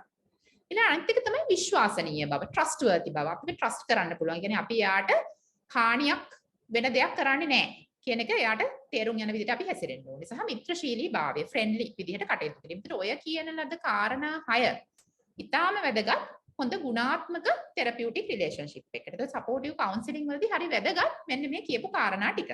ඊළඟට සවන් දීම. ඒතර මම කිව්ව දෙවෙනි එක තමයි සවන් දීම කියන්නේ. සවන් දීම කියන එක මනෝ උපදේශකවරයෙකු තුල තිබිය යුතු ඊටාම වටිනා ඊටාම වැදගත්ම ලක්ෂණයක් වෙන්න ඕනේ. මොකද අපි ළඟට එන රෝගියා ගොඩාක් අපි ළඟට එන සේවාලාභියා ගොඩක් ලොකු දුකක ලොකු කලකිරීමක පීඩනයක ඉන්නේ. සමහරට කාටවත් කියලා නැති දේවල් කියන්න බලාගෙන එන්නේ. එතකොට ඔහුට හෝ ඇයට සවන් දීම ඉතා වැදගත්. මේ සවන් දීම නිකන් ඔහේ අහගෙන ඉන්නවා කියන එකෙන් ඔබට ගිහිල්ලා ක්‍රියාකාරීව සවන් දීම කරන්න ඕනේ. ඇක්ටිව් ලිස්නින්. කොහොමද ඇක්ටිව්ලි ලිස්නින් කරනවා කියලා අපි පෙන්නන්නේ. දැන් අපේ ෆේෂල් එක්ස්ප්‍රෙෂන්ස් වලින් අපේ මුහුණේ හැඟීම් වලින් අපි සමහරට නොඩ් කරනවා, ඔළුව වනනවා වගේ දෙයකින් අපිට පෙන්වන්න පුළුවන් අපි එයා කියන එක හොඳින් අහගෙන ඉන්නේ කියන එක. ඒතර එයාට වුණත් එතකොට මේ පුද්ගලයාට මේක කියන එක වැඩක් තියෙන දෙයක්. මෙයා මං කියන එක අහගෙන ඉන්නේ කියන හැඟීම ඇති වෙනවා. ඊළඟට එයින් ඔබට ගිහිල්ලා තව අපිට කියන්න පුළුවන් රිෆ්ලෙක්ටිව් ලිස්නින්. මොකද්ද රිෆ්ලෙක්ටිව් කියන්නේ? රිෆ්ලෙක්ෂන් එකක් කියලා කියන්නේ දැන් අපි කණ්ණාඩිය ඉස්සරහට ගියොත් එහෙම මට මගේ ප්‍රතිබිම්බයක් පේනවා. ඒකනේ අපි රිෆ්ලෙක්ෂන් එකක් කියලා කියන්නේ. ඒත් රිෆ්ලෙක්ටිව් ලිස්නින් කියලා කියන්නේ සේවාලාභිය නැත්තම් අපේ රෝගියා පවසන දේ නැත්තම් පැවසීමට උත්සාහ කරන දේ අපි තේරුම් අරගෙන අපි ඒක තේරුම් ගත්තා කියලා පෙන්වන විදිහ දේවල් මැදින් එයාට කියන එක. ඒතර අපි මම තේරුම් ගත්ත මෙන්න මෙහෙම කියන එක නැවත එයාට අපි පෙන්වනවා. හරි. ඔයා කිව්වේ මේකනේ. මම තේරුම් ගත්තා. මම පොඩි උදාහරණයක් කියන්නම්. ඔන්න අපි හිතමු ඔබ ළඟට එනවා කාන්තාවක්. යම්කිසි එයාගේ විවාහයේ ගැටලුකාරී තත්ත්වයක් මත ස්වාමි පුරුෂයා එක්ක ප්‍රශ්න තියෙනවා, රණ්ඩු ඇති වෙනවා නිතර, මානසික පීඩනයෙන්, දැඩි පීඩනයෙන් ඉන්නේ. අය තරහකිනුත් ඉන්නේ. ඒතර ඇය මේ තෙරපි සෙෂන් එකේදී ඔබත් එක්ක පවසනවා මගේ මහත්තයා ගැන මට කිසි විශ්වාසයක් නැහැ. එයා වෙලාවට ගෙදර එන්නේ නැහැ. ෆෝන් එක ආන්සර් කරන්නෙත් නැහැ. මේ ළඟදි දවසක මම කතා කරා ආන්සර් කරේ නැහැ. මට තරහ ගිය පාර මම ෆෝන් එක පොළවේ ගැහුවා. වගේ එකක් එයා කියන්න පුළුවන්. ඒත් අපි තේරුම් ගන්නනේ මෙයා මේ කියන්න උත්සාහ කරන්නේ මෙයාගේ දුක, පීඩනය, තරහ. ඒතර අපිට කියන්න පුළුවන් හරි.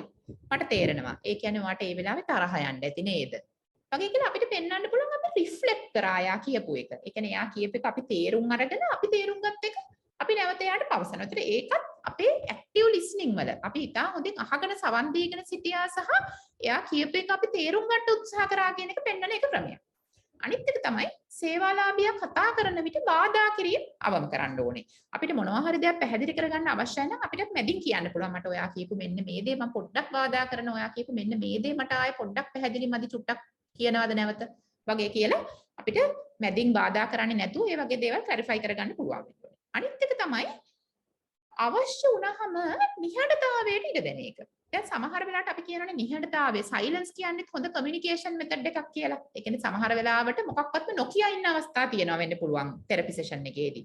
සමහරට දැඩි දුක, පීඩනය නැත්තම් ඒ දේ කියා ගන්න වචන නැතිකම නිසා සමහරට අපේ සේවාලාභිය මුකුත් නොකිය ඉන්න පුළුවන්. ඒකට ඒකත් පොඩි වෙලාවකට ඉඩ දෙන්න ඕනේ අපි මැදින් බාධා කරන්නේ නැතුව. ඒකට එයාගේ වේගයෙන්, එයාගේ පේස් එකෙන් අපේ වේගෙන් දුවන්නේ නැතුව අපි එයාගේ වේගෙන් එයාට අවශ්‍ය වේගෙන් තමයි අපේ තෙරපි එක කරන්න ඕනේ. ඒතර ඒක තමයි සවන් දීම කියන කාරණේ. හරි. ඊළඟට හැඟීම් ප්‍රකාශනයට ඉඩ දෙන එක. නැත්තම් වෙන්ටිලේට් කරනවා කියලා අපි කියනවා. දැන් මම අර ඉස්සෙල්ලා කිව්වා වගේ මේ සේවාලාභියා අපි ළඟට එන්නේ ගොඩාක් ප්‍රශ්න හිර කරගෙන. සමහරට කාලයක් තිස්සේ කාත් එක්කවත් කිව්වේ නැති දේවල් ඇතුලේ එකතු වෙලා අර සැරව ගෙඩියක් පැසවල වගේ සමහර අය අපි ළඟට එනකොට. ඒතකොට ඒක පාරට මේ හැඟීම් ටික පිට වෙලා යනවා වෙන්න පුළුවන්. නමුත් සමහර අය මේ අතර අපිත් එක්ක එන සමහර සේවාලාභීන් ඉන්න පුළුවන් ඒගොල්ලන්ට කතා කරලා මේ ප්‍රශ්නේ එච්චරම කියන්න දක්ෂකමක් නැති අය. ඒක පුද්ගලයා හැඟීම් ප්‍රකාශ කරන විදිය වෙනස්නේ. එතකොට අපි තේරුම් ගන්න ඕනේ සමහර කට්ටිය ඉන්නවා වචන වලින් කිව්වේ නැති වුණාට එයා කවියක් ලියලා නැත්තම් මේ දුක ගැන චිත්‍රයක් ඇඳලා ඒ වගේ දේවල් වෙනත් විවිධ මාධ්‍ය වලින් දුක ප්‍රකාශ කරන අයත් ඉන්නවා. ඒතර ඒ වගේ දේවල් කරන කෙනෙක් නම් අපිට පුළුවන් ඒ වගේ දෙයකට එන්කරේජ් කරන්න. හරි මට තේරෙනවා ඔයා දුකෙන් ඉන්නවා කවි ලියනවානේ. හරි මොකද ඇයි ඔයා ඔයාගේ දුක ගැන ඊළඟ දවසේ කවියක් ලියාගෙන ඉන්නේ නැත්තේ? ඒ විදිහේ දෙයක් අපිට සජෙස්ට් කරන්න පුළුවන්. සමහරට කතා බහ කරන අඩු රෝගියෙකුට ඒ වගේ ක්‍රමයක් සමහරලාට හරියන්න පුළුවන්. අනිත් එක තමයි මේ හැඟීම් කිව්වහම මේ අතර ඍණාත්මක හැඟීම් ගොඩක් තියෙන්න පුළුවන්. දුක, තරහ, ඊර්ෂ්‍යාව වගේ ඍණාත්මක හැඟීම්. ඒතර ඒ වගේ හැඟීමුත් නිදහසේ පිට කරන්න ඉඩ දෙන්න ඕනේ. දැන් අපේ සංස්කෘතියේ අපි පොඩි කාලේ ඉඳන් අපි ඉගෙන ගන්න දෙයක් නේ තරහ ගන්න එපා. ඊර්ෂ්‍යා කරන්න එපා. ඒවා හොඳ නැහැ කියන එකනේ අපි පොඩි කාලේ ඉඳන් අපි ළමයින්ටත් දෙන්නේ. නමුත් අපි තේරුම් ගන්න ඕනේ දැන් මේ ඍණාත්මක හැඟීමුත් ඇත්තටම ඉතින් පෘථග්ජන මිනිස්සුන්ගේ හැඟීම් වල කොටසක් නේ. අපිට හැඟීම් කියන ඒවා එහෙම දැඩි නීති රීති දාගෙන අපිට පාලනය කරන්න බෑ. නමුත් හැඟීමක් මත පදනම් වෙලා ක්‍රියා කරන එක, ඒකට රෙස්පොන්ඩ් කරන ආකාරය, ප්‍රතිචාර දක්වන ආකාරය තමයි අපිට පාලනය කරගන්න පුළුවන්. විශේෂයෙන් දුකෙන් ඉන්න කලකිරීම ડિප්‍රෙෂන් තත්ත්වයක ඉන්න කෙනෙකුට හැඟීම් එකපාරට පාලනය කරගන්න බෑ. ඒකට අපේ තෙරපි සෙෂන් එකේදී මේ පොසිටිව් හැඟීම් වගේම නෙගටිව් හැඟීම්, ඍණාත්මක හැඟීම් නිසිලෙස ගලා යන්න ඉඩ දෙන්න ඕනේ. අනිත් කාරණේ තමයි මම අර ඉස්සෙල්ලා කිව්වේ non judgmental වීම. ඒ කියන්නේ යාගේ ඍණාත්මක හැඟීමක් අපි දැක්කා කියලා අපිට මෙයා ඊර්ෂ්‍යාවෙන් ඉන්නවා නැත්නම් තරහෙන් ඉන්නවා කියලා දැක්කා කියලා අපි යාව ජජ් කරන්න යන්න, විනිශ්චය කරන්න යන්න. මෙයා නරක කෙනෙක්, මෙයා අනික් අයට ඊර්ෂ්‍යා කරන කෙනෙක්. ඒ වගේ විදිහට අපි ජජ් කරන්න යන්න හොඳ නැහැ. ඒක තමයි හැඟීම් ප්‍රකාශනයට ඉඩ දෙනවා කියලා කියන්නේ. ඒතර සපෝටිව් කවුන්සලින් වල ප්‍රධාන අංගයක් තමයි මම අර ඉස්සෙල්ලා කියපු කාරණා හොඳ තෙරපියුටික් රිලේෂන්ෂිප් එකක් තියෙන එක. ඒ කියන්නේ හොඳ ගුණාත්මක සම්බන්ධයක් උපදේශකයා සහ රෝගියා අතර පවතින එක, එයා කියන එක අහන් ඉන්න එක සහ එයාට හැඟීම් ප්‍රකාශ කරන්න ඉඩ දෙන එක. ඊළඟට දැන් අපි හැඟීම් ප්‍රකාශ කරන්න ඉඩ දුන්නානේ. දැන් එතකොට ගොඩාක් එයාගේ දුක අඩු වෙනවත් එක්කම සමහරවිට එතනින්ම සමහර වෙලාවට ඇත්තට මේ දුක කලකිරීම අඩු වෙනවත් එක්කම සමහරවිට තෙරපි එකේ භාගයක් කෙරලා ඉවරයි. සමහරවිට දුක කියන එකම සමහර අයට හරි සහනයක්. සමහර අය කියනවා ડોක්ටර් අද මට නැත්තම් අපි තෙරපිස්ට් කතා කරලා කියනවා අද මට මේ ටික කියා ගන්න ලැබිච්ච එකෙන්ම මට හරි හිත සැහැල්ලු වුණා කියලා. ඊට පස්සේ අපි බලන්න ඕනේ මෙයාගේ චිත්ත ධෛර්යය වැඩි දියුණු කරන්න, මොරාල් එක ඉම්ප්‍රූව් කරන්න මොනවද අපිට කරන්න පුළුවන් කියලා. එතකොට දැන් මම අර ඉස්සෙල්ලා කිව්වා වගේ ડિප්‍රෙෂන් තත්වයක අපි ඉන්නකොට, අපි කලකිරීමෙන් ඉන්නකොට මම අර කිව්වනේ කළු කණ්ණාඩි දෙකක් දාගෙන වගේ හැම දෙයකම පේන්නේ ඍණාත්මක පැත්ත විතරයි කියලා. ඉතින් සමහර වෙලාවට මේ පුද්ගලයාගේ ජීවිතේ ධනාත්මක පොසිටිව් සතුටු වෙන්න පුළුවන් ගොඩාක් දේවල් සිද්ධ වෙලා තියෙනවා. හැබැයි මේ වෙලාවේ මේ ડિප්‍රෙෂන් එක නිසා එයාට ඔක්කොම පේන්නේ නැහැ. පේන්නේ වෙච්ච නරක දේවල් ටික විතරයි. ජයග්‍රහණය කරපු අවස්ථා, තමන්ගේ අරමුණු සාක්ෂාත් කරගත් අවස්ථා මුකුත් පේන්නේ නැහැ. තමන්ට වැරදුන තැන. අපි හිතමු විභාගයක් ෆේල් වුණා නම් ඒක. විවාහයේ යම් ගැටලුවක් ඇති වුණා නම් ඒක. ඒතට ඒ ටිකම තමයි මෙයාට පේන්නේ. මොකද මේ ડિප්‍රෙෂන් එක නිසා. අපි උදව් කරන්න ඕනේ මෙයාට ඒ තත්ත්වයෙන් මිදිලා මෙයාගේ ජීවිතේ ධනාත්මක දේවල් අප්‍රීෂিয়েට් කරන්න, ප්‍රශංසාවට ලක් කරන්න. මෙතෙක් සාක්ෂාත් කරගෙන නැති අරමුණු හා ලබාගෙන නැති ජයග්‍රහණ එයාටම පෙන්눔 කරලා ඒවට සතුටු වෙන්න එයාගේ ආත්ම අභිමානය වැඩි කරන්න තෙරපිස් කටයුතු කරන්න ඕනේ. ඒ වගේම පරාජය වුණ අවස්ථාවන් වල ඒ පරාජයක් යමක් අවබෝධ කර ගැනීමට ලැබුණු හොඳ ලර්නින් එක්ස්පීරියන්ස් එකක් කියන එක. දැන් පරාජයකිනුත් අපිට ඉගෙන ගන්න දේවල් තියෙනවානේ. මට කොතනද වැරදුනේ? විභාගයක් ෆේල් වුණා නම් මට කොතනද වැරදුනේ කියන එක තේරුම් ගන්න. ඒක මේ ලොකු ලෝක විනාශය වගේ වුණා වගේ මහා බරපතල නරක දෙයක් වුණා කියලා ඒක ගැන අර්ථ ගන්නවක් නැතුව හරි. අපි ඒකෙන් මොනවද ඉගෙන ගන්න? අපි මේ අඩුපාඩු මග අරගෙන ඉස්සරහට යන්නේ කොහොමද කියන එක පෙන්눔 කරන එක තමයි චිත්ත ධෛර්ය වැඩි දියුණු කිරීම කියන එකෙන් කියන්නේ. ඊළඟ ස්ලයිඩ් එකෙන් කියන්නේ තවත් බොහොම ඉන්ට්‍රෙස්ටිං නැත්නම් ඉම්පෝටන්ට් කාරණයක්. වත්කම් හඳුනා ගැනීම සහ වැඩි දියුණු කිරීම. මොකක්ද මේ වත්කම් කියන්නේ? දැන් අපි හැමෝම ගත්තාම අපි ළඟට එන රෝගීන් ඒගොල්ලෝ ඇතුලේ විවිධ සම්පත් ඒගොල්ලෝ තුල තියෙනවා. අපේ මේ ප්‍රශ්න විසඳ ගන්න ඒගොල්ලෝ තුලින්ම අපිට ගන්න පුළුවන් සම්පත් ඒගොල්ලෝ ඇතුලේ සැඟවිලා තියෙනවා. දැන් භෞතික සම්පත් ගත්තාම අපි දන්නවනේ භෞතික සම්පත් කියලා කියන්නේ රැකියාව, මිල මුදල්, යාන වාහන, වතු පිටි, රන් රිදී කියමුකෝ. එතකොට ඒක එක්තරා කෑල්ලක් විතරයි. එතකොට ඒක සමහර වෙලාවට දැන් භෞතික සම්පත් තිබුණාම කියලා ප්‍රශ්න විසඳ ගන්න බෑ හැමතිස්සෙම. නමුත් සමහර අවස්ථාවවල භෞතික සම්පත් තියෙන එකත් වැදගත්. දැන් අපි තුමු ආර්ථික ගැටලුවක් වගේ එකක් එන්නේ නැහැනේ ඇත්තටම හොඳ සමාජ තත්ත්වයක් තියෙන කෙනෙකුට. එතකොට භෞතික සම්පත් කියන ඒවා සමහරලාට යොදා ගන්න පුළුවන්. ඊට වඩා වැදගත් කාරණයක් තමයි මානසික සම්පත් කියන එක. දැන් මානසික සම්පත් කියලා කියන්නේ එක් පුද්ගලයාගෙන් පුද්ගලයාට වෙනස් වුණ මානසික කුශලතා තියෙන්න පුළුවන්. කෙනෙකුගේ බුද්ධි මට්ටම අපි IQ එක කියලා කියනවා. එහෙම නැත්නම් තව අපි EQ emotional intelligence කියලා කියන්නේ. emotional intelligence කියන්නේ හැඟීම් සම්බන්ධ බුද්ධිය. ඒ සමහර අයට හොඳට හැඟීම් හසුරුව ගන්න, හැඟීම් මැනේජ් කරගන්න පුළුවන්. ඊට පස්සේ උගත්කම අපේ අධ්‍යාපන මට්ටමත් එක්ක ලැබෙන දේවල්.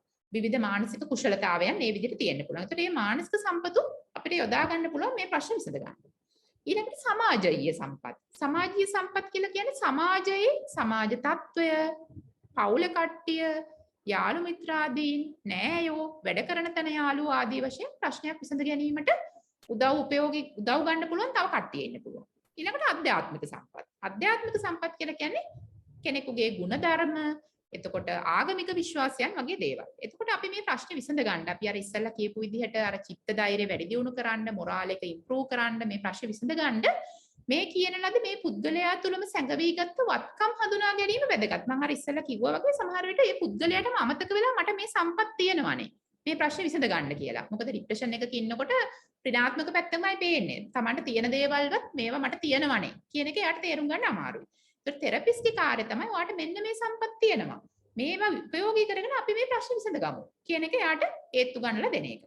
එතකොට සපෝටිව් කවුන්සලින් වලදී අපි ප්‍රධාන වශයෙන් කරන්නේ පුද්ගලයා සමග හොඳ සම්බන්ධයක් අපේ සේවාලාභියෙක් හොඳ සම්බන්ධයක් අපි සම්බන්ධය හොඳින් පවත්වාගෙන ඔහුට හෝ ඇයට ඔහුගේ ප්‍රශ්නය හොඳින් කතා කරන්න ඉඩ දීලා ඔහුගේ හැඟීම් ප්‍රකාශ කරන්න ඉඩ දීලා ඔහුගේ දුක අඩු කරගන්න උදව් කරලා ඊට පස්සේ ඔහු තුල හෝ ඇය තුලම තියෙන සම්පත් උපයෝගී කරගෙන කොහොමද මේ ප්‍රශ්න විසඳගන්නේ කියලා චිත්‍ර ධෛර්යය ලබා දී.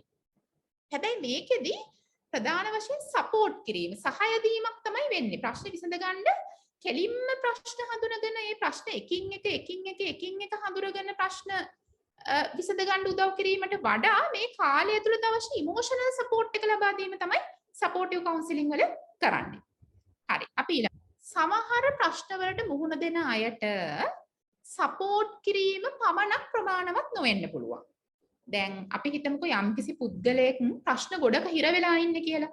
එතකොට ඒ පුද්ගලයාට අපි ප්‍රශ්න කතා කරන්න ඉඩ දීලා, එයාගේ හැඟීම් එළියට දාන්න ඉඩ දීලා, ඔයාට මේ සම්පත් ටික තියෙනවනේ, ඔයාට මේකෙන් ගොඩ එන්න පුළුවන් කියලා රීඇෂුවර් කරන එක විතරක් හරියන්නේ නැහැ නේ. මේ වගේ කෙනෙකුට නේද? ඒ වගේ ප්‍රශ්න ගොඩක් තියෙන කෙනෙකුට සමහර වෙලාවට මේ මානසික සහනය නැත්තම් සපෝට් කිරීමෙන් ඔබට ගිහිල්ලා දැනට පවතින ප්‍රශ්න හඳුනගෙන ඒවා විසඳා ගැනීම සඳහා ප්‍රායෝගික මඟ පෙන්වන උපදේශන ක්‍රමයක් අවශ්‍ය වෙන්න පුළුවන්.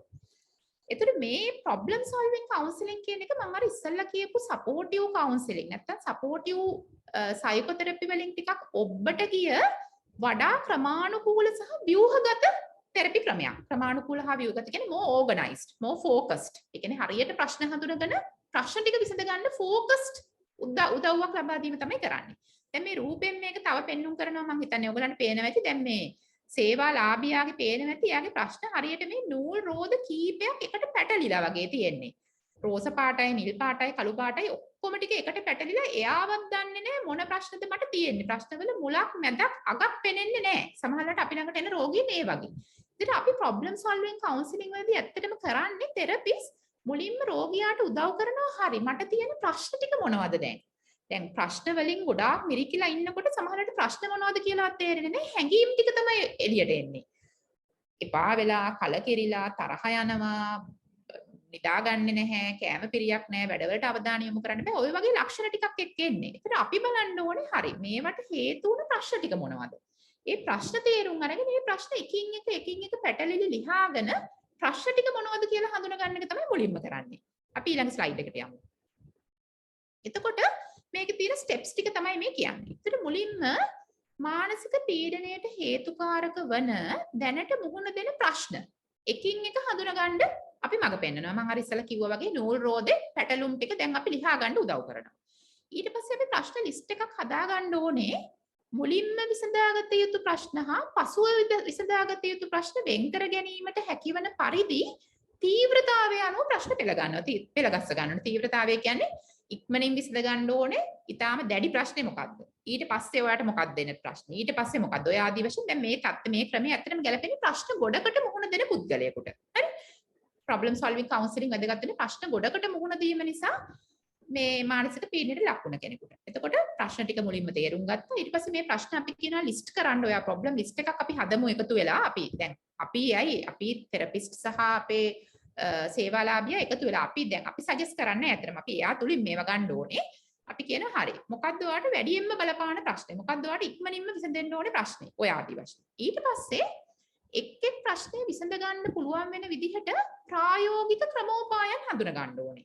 දැන් මම අර ඉස්සෙල්ලා කිව්වා වගේ ડિප්‍රෙෂන් තත්ත්වයක ඉන්න කෙනාට සමහරවිට මානසික ශක්තිය නැහැ මේ ප්‍රශ්නේ විසඳගන්නේ කොහොමද කියලා ප්‍රායෝගික ක්‍රමෝපායන් හිතන්න. ඒකට අපිට සජෙස්ට් කරන්න අපිට උදව් කරන්න පුළුවන් හරි.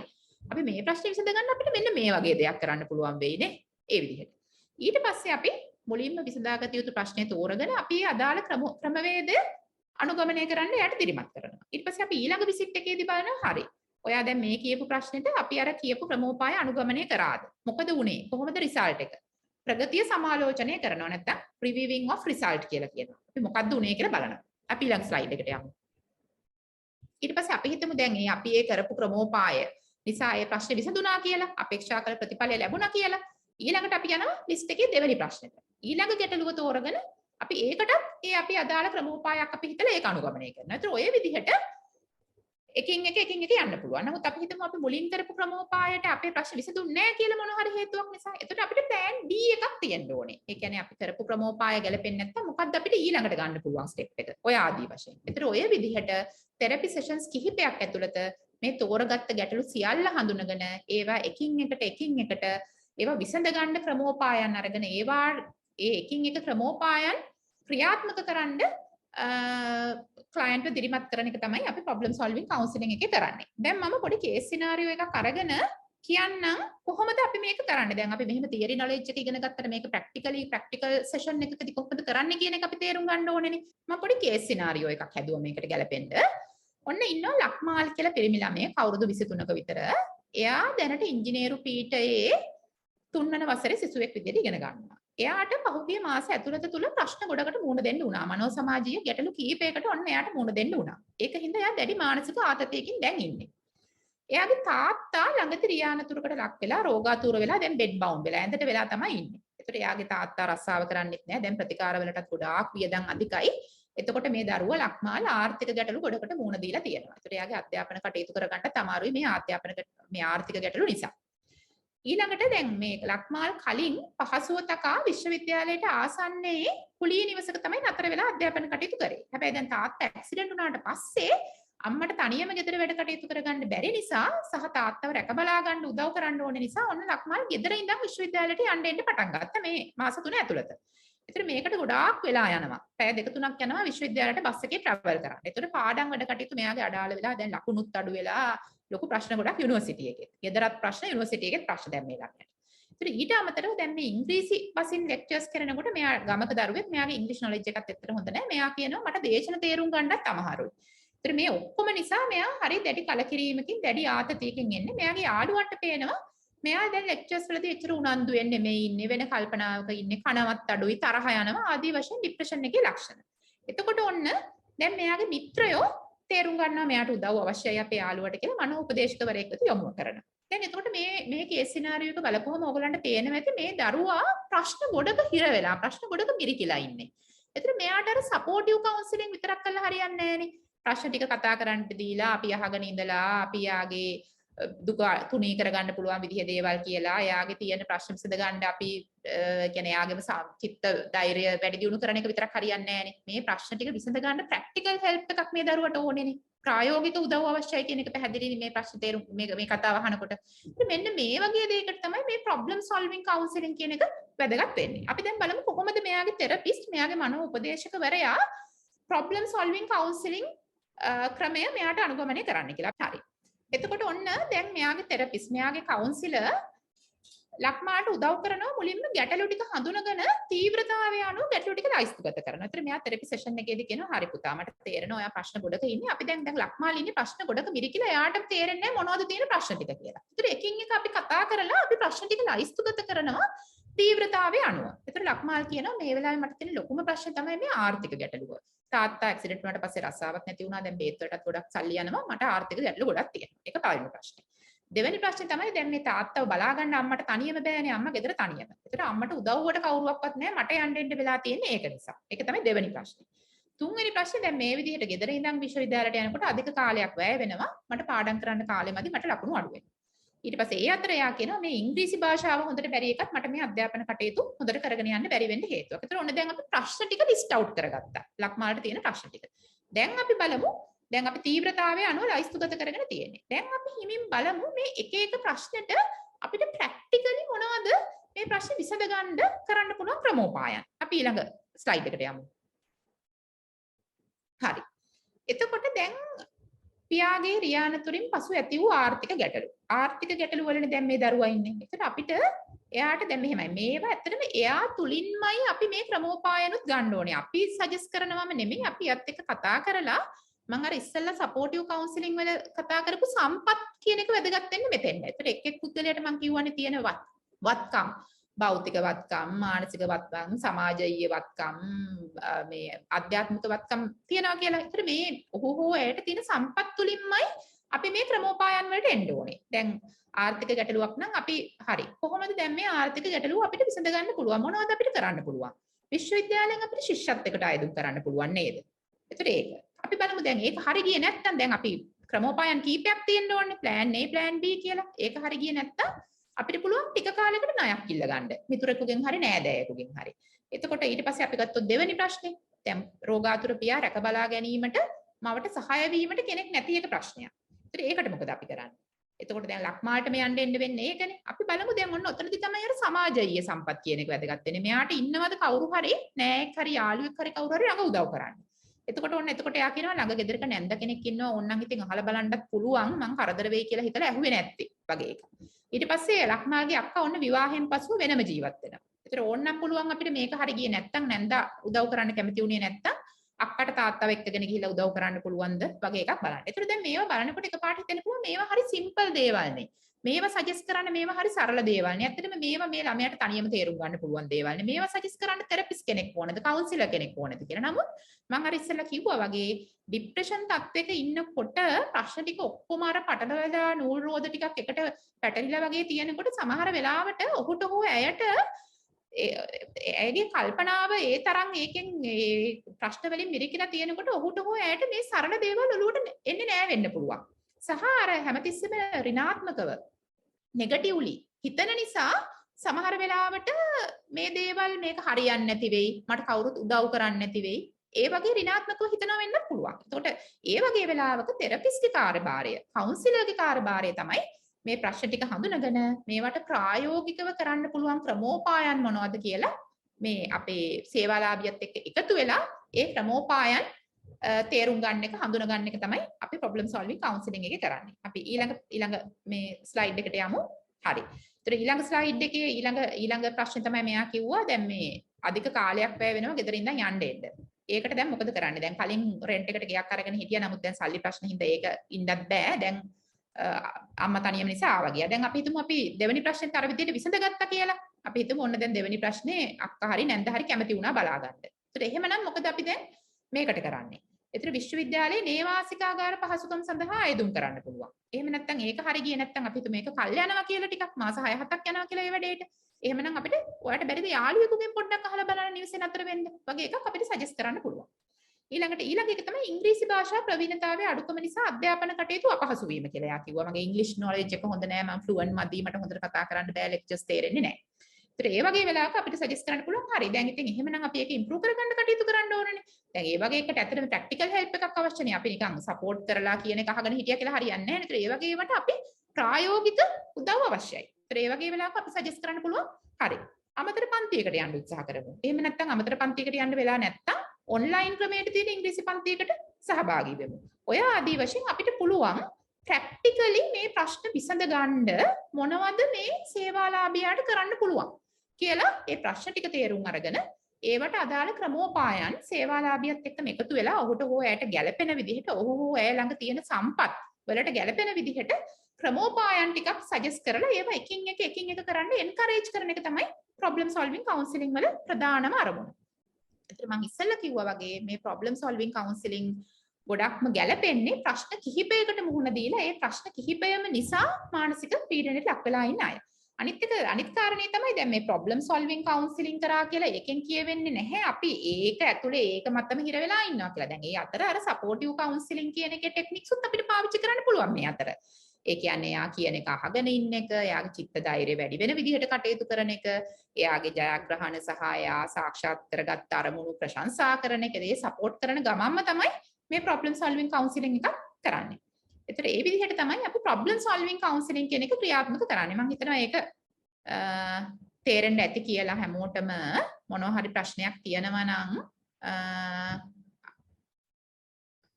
මේ ප්‍රශ්න මම හිතන්නේ සමහර අය මෙතන දාලා තියෙන ටයිප් කරලා තියෙනවා. අපි හිමින් බලමු අන්තිමට ඒ ටික. මොනවා හරි ගැටලුවක් තියෙනවා නම් අපි මේ ප්‍රසන්ටේෂන් එක ඉවර වෙලා අපි සාකච්ඡාවකට යමු. තව ටිකක් අපිට විනාඩි 5ක් විතර වගේ තියෙනවා අපිට මේ ප්‍රසන්ටේෂන් එක කරන්න. රයිට් හරි. එහෙනම් මම ඉක්මනට කරන්නම්. හිතුව ටික මම හිතන ටිකක් වෙලා ගියානේ හිතුවට වඩා නේද? හරි. කමක් නැහැ වෙලාව ගමු. අපි ටිකක් වෙච්ච නිසා. කමක් නැහැ. හරි. අපි ඊළඟ ස්ලයිඩ් එකට යමු. ඒතර ප්‍රොබ්ලම් සොල්විං කවුන්සලින් කියන එක අපි ඉවරයි. හරි. වැඩි වෙලාවක් යන්නේ නැහැ මට ඉක්මනට ඉවර කරන්න පුළුවන්. මේ අපි ඊළඟ අපේ ප්‍රතිකාර වර්ගය අපි behavioral therapy නැත්නම් චර්යාත්මක ප්‍රතිකාර කියනවා. ඒතර මේකෙදී නම කියපු ගමන් ඔයගලන්ට තේරෙනවා ඇති මේ පුද්ගලයාගේ ක්‍රියාකාරීත්වය නැත්නම් චර්යා රටාවන්ට තමයි වැඩි අවධානයක් යොමු කරන්නේ.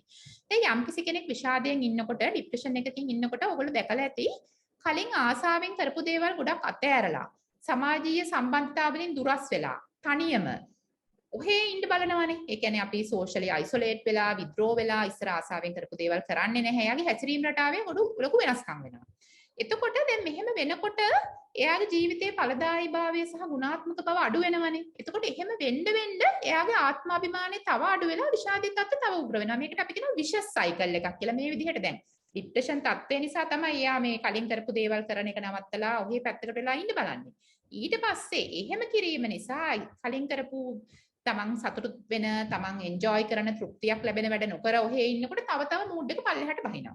එතකොට මේ behavioral activation කියන ප්‍රතිකාර ක්‍රමයෙන් බලාපොරොත්තු වෙන්නේ මේ ක්‍රියාකාරී බව වැඩි දියුණු කරලා එමගින් ආත්මාභිමානය හා ඵලදායීතාවය ඉහළනම් වෙන එක. අපි බලමු කොහොමද මේ behavioral therapy එක කරන්නේ කියලා. අපි ඊළඟ ස්ලයිඩ් එකට යමු. එතකොට පර්යේෂණ වලින් හොයාගෙන තියෙනවා යම්කිසි පුද්ගලයෙකුගේ මූඩ් එක නැත්තම් මනෝභාවය නැත්තම් අපි කියමුකෝ හිතෙහි චිත්ත ස්වභාවය කියලා. ඒක සතුට පවත්ත ගන්න හිතෙහි සතුට නැත්තම් සහනය පවත්ත ගන්න හේතුපාදක වන ක්‍රියාකාරකම් ප්‍රධාන කොටස් දෙකකට වර්ගීකරණය කරන්න පුළුවන්. එක ක්‍රියාකාරකම් වර්ගයක් අපි කියනවා වින්දනාත්මක ක්‍රියාකාරකම් නැත්තම් pleasurable activities. pleasure එක දනවන activities. දැන් ඒක නමෙන්ම තේරෙනවනේ මොනවද වින්දනාත්මක ක්‍රියාකාරකම් කියන්නේ? සින්දුවක් අහන එක, යම්කිසි හොබි එකක නැත්තම් විනෝදාංශයක නිරත වෙන එක, චිත්‍රපටියක චිත්‍රපටියක් නැරඹීම, ක්‍රීඩාවක නිරත වීම වගේ දේවල්. ඊට පස්සේ තව ක්‍රියාකාරකම් වර්ගයක් තියෙනවා. ඒ ක්‍රියාකාරකම කරනකොට ලොකු වින්දනයක් දැනෙන්නේ නැහැ. නමුත් ඒක කරලා ඉවර කරාට පස්සේ හරි ආත්ම තෘප්තියක් ලැබෙනවා. අනේ මම වැදගත් වැඩක් කරලා ඉවර කරානේ කියලා. දැන් උදාහරණයක් විදිහට අලුතෙන් යමක් ඉගෙන ගන්න එක. අපි හිතමු කලින් ඉගෙනගෙන නැති දෙයක්. අපි හිතමු අලුත් ලැන්ග්වේජ් එකක්, අලුත් භාෂාවක්, එහෙම නැත්නම් අපි හිතමු අලුත් කුශලතාවයක්. අපි හිතමු යම් කිසි වාද්‍ය භාණ්ඩයක් ප්ලේ කරන්න ඉගෙන ගන්නවා වගේ දෙයක්. එතකොට ඒකෙන් අපිට ආත්ම තෘප්තියක් ලැබෙනවා මම අලුත් දෙයක් ඉගෙන ගත්තානේ. නැත්තම් කෙනෙකුට උපකාර කිරීම, ශාරීරික ව්‍යායාම කිරීම, තමාට පැවරුණ යම් කිසි වැඩක් හොඳින් කරලා නිම කිරීම, ආගමික කටයුතු. එහෙම නැත්තම් කුඩා දරුවෝ සුරල්සල් සත්තු වගේ කට්ටිය එක කාලය ගත කරන එක ඒ වෙනුත් අපේ ආත්ම තෘප්තිය වැඩි වෙනවා. එතකොට මේ කියපු pleasurable activities නැත්තම් වින්දනාත්මක ක්‍රියාකාරකම් සහ මේ කියපු ආත්ම තෘප්තිය නැත්තම් sense of fulfillment කියලා අපි කියනවා. අපි යම්කිසි වැඩක් හොඳට කරානේ කියලා තිබෙන සැනසීම. එහෙම දැනවන ක්‍රියාකාරකම් පුළුවන් තරම් අපේ දිනචර්යාවට එකතු කරගන්න එක අපේ mood එකට නැත්තම් අපේ මනෝභාවය හොඳින් පවත්වා ගන්න හේතු වෙනවා කියලා හොයාගෙන තියෙනවා. ඒතර අපි මේ තෙරපි එකේ ඇත්තටම කරන්නේ ඒක. අපි ඊළඟ ස්ලයිඩ් එකට යමු කොහොමද ඒක කරන්නේ කියලා බලන්න. එතකොට මේ behavioral activation කියන ක්‍රමය මේ අර කියන ලද pleasure සහ mastery principle එක මත පදනම ක්‍රියාත්මක කරන්නේ. එතකොට අපි බලනවා මේ වින්දනය සහ ආත්ම තෘප්තිය අඩුවීමට හේතුපාදක වන ක්‍රියාකාරකම් මොනවද කියලා. ඒව පුළුවන් තරම් මග අරවගෙන වින්දනය සහ ආත්ම තෘප්තිය වැඩිවීමට හේතුපාදක වන ක්‍රියාකාරකම් හැකිතරම් එදිනෙදා දිනචර්යාවට එකතු කරගන්න සේවාලාභියව උනන්දු කරන එක තමයි අපි කරන්නේ. එතකොට අනිත් කාරණේ තමයි අපි තේරුම් ගන්න ඕනේ මේ වින්දනය සහ ආත්ම තෘප්තිය සඳහා බලකපාන ක්‍රියාකාරකම් එක්කෙනාගෙන් එක්කෙනාට වෙනස්. දැන් සමහරට තෙරපිස්ට් නැත්නම් උපදේශකවරයා සතුටු වෙන කාරණා නොවෙන්න පුළුවන් සේවාලාභියා සතුටු වෙන කාරණා. ඒක වයස, ස්ත්‍රී පුරුෂභාවය, සමාජීය සංස්කෘතික සාධක අනුව වෙනස් වෙන්න පුළුවන්. දැන් උදාහරණයක් විදිහට තරුණ ළමයෙක් සමහරවිට සින්දුවක් අහලා නැත්නම් චිත්‍රපටියක් බලලා සතුටු වෙන්න පුළුවන්. නමුත් සමහරවිට වයසක අම්මා කෙනෙක් ආගමික කටයුතු වල නිරත වෙන එක, තමන්ගේ දරුමුණු පුරෝ එක කාලය ගත කරන එක එයාට වඩා සතුටුදායක වෙන්න පුළුවන්. ඒකට ඒ පුද්ගලයාට ගැළපෙන ආකාරයට තමයි මේක වෙන්න ඕනේ. අපි ඊළඟ ස්ලයිඩ් එකට යමු. එතකොට මේ චිකිත්සක සැසියේදී සේවාලාභියට අපි කියනවා පහුගිය සතිය තුල ඔයා ලැබපු අත්දැකීම් හරි නිරත වුණ ක්‍රියාකාරකම් හරි අරගෙන ඒ එක එක ක්‍රියාකාරකමට ලකුණක් ලබා දෙන්න වින්දනය සහ ආත්ම තෘප්තිය අනුව මේ ක්‍රියාකාරකම ඔයා කොච්චර වින්දද කොච්චර ඔයාට වින්දනයක් ලැබුණාද ඔයාට කොච්චර මේකෙන් ආත්ම තෘප්තියක් ලැබුණාද අපි නිකන් ස්කෝර් එකක් දෙනවා 1 සිට 10 දක්වා. ඒතර මේ විදිහට අපිට ස්කෝර් එකක් දුන්නාම අපිට තේරුම් ගන්න ලේසි කොයි ඇක්ටිවිටීස් වලින්ද මොන ක්‍රියාකාරකම් වලින්ද මෙයාට වින්දනයක් සහ ආත්ම තෘප්තියක් ලැබුණේ. ඒ වගේම මොන ක්‍රියාකාරකම්ද මෙයාගේ වින්දනය සහ ආත්ම තෘප්තිය නැත්තම් හිතේ සතුට අඩු වෙන්න හේතු සාධක උනේ කියලා. ඒතර අපි මේකෙන් බලාපොරොත්තු වෙන්නේ එහෙම වින්දනය සහ ආත්ම තෘප්තිය අඩු කිරීමට බලපාපු හේතු සාධක වළක්වගෙන ඒව වැඩි කරන්න හේතු සාධක වෙන ක්‍රියාකාරකම් වැඩි කරගන්න මේක මාර්ගෝපදේශකයක් ලෙස භාවිතා කරන එක තමයි මේ තෙරපි එකේ කරන්නේ. අපි ඊළඟ ස්ලයිඩ් එකට යමු. හරි මම පොඩි කේස් සිනාරියෝ එකකින් ඒක පැහැදිලි කරන්නම්. ඔන්න නිමාලි කියලා එක්කෙනෙක් ඉන්නවා අවුරුදු 33ක කාන්තාවක්. ඇය ගුරුවරියක්. ඇය තම ස්වාමි පුරුෂයාගේ බීමත්කම හේතුවෙන් මාස 6කට පෙර ඔහුගෙන් වෙන් වී තම මහලු මව සමග ජීවත් වෙනවා. විවාහයෙන් වෙන්වීමත් සමග මුහුණ දීමට සිදු වූ විවිධ මනෝ සමාජීය හා නීතිමය ගැටලු හේතුවෙන් ඇය මානසික පීඩනයෙන් පෙළෙනවා. සමහර දිනවලදී යා කියනවා මගේ හිතේ සතුට හා සැනසීම හරිම අඩුයි. මට එපා වෙනවා මං දවසේම ඇඳට වෙලා ඉන්නවා කියලා. නමුත් ඒ සඳහා නිශ්චිත හේතුවක් එයාට හඳුනගන්න බෑ. ඇයි මේ සමහර දවස් මට මෙච්චර එපා වෙලා මං කලකිරීමෙන් ඉන්නේ කියලා එයාවත් දන්නේ නැහැ. ඉතින් ඇයව මනෝවෛද්‍යවරයෙකු විසින් පරීක්ෂා කරලා බලලා ඩයග්නෝස් කරනවා මෙයාට මොඩරේට් ડિප්‍රෙෂන් එකක්. මම අර ඉස්සෙල්ලා කියපු ડિප්‍රෙෂන් වල තීව්‍රතාවයේ මධ්‍යම ප්‍රමාණයේ ડિප්‍රෙෂන් එකකින් මෙයා පෙළෙනවා. ඖෂධ ප්‍රතිකාර වලට අමතරව මෙයාට මනෝ උපදේශන සහ මනෝ චිකිත්සක ප්‍රතිකාරත් අවශ්‍යයි කියලා ඔන්න ඔබ ළඟට යාව යොමු කරනවා. එතකොට මෙයාගේ මේ කතාවේදී තේරෙනවා දැන් මෙයා කියනවානේ සමහර දවස් මට හරි එපා වෙලා මට හිතට කිසි සතුටක් නැති දවස් තියෙනවා කියලා. එතකොට අපිට තේරෙන්න ඕනේ මේ එදා දවස තුල මෙයා මුහුණ දෙන අත්දැකීම් මේකට හේතුවක් වෙන්න පුළුවන් කියන එක. ඉතින් අපි බලමු කොහොමද මෙයාට අපි මේ ප්‍රෙෂර් සහ මාස්ටර් ප්‍රින්සිපල් එක යොදාගන්නේ කියලා. අපි ඊළඟ ස්ලයිඩ් එකට යමු. හරි. එතකොට ඔන්න අපි තෙරපි එකේදී නිමාලිට කියනවා හරි.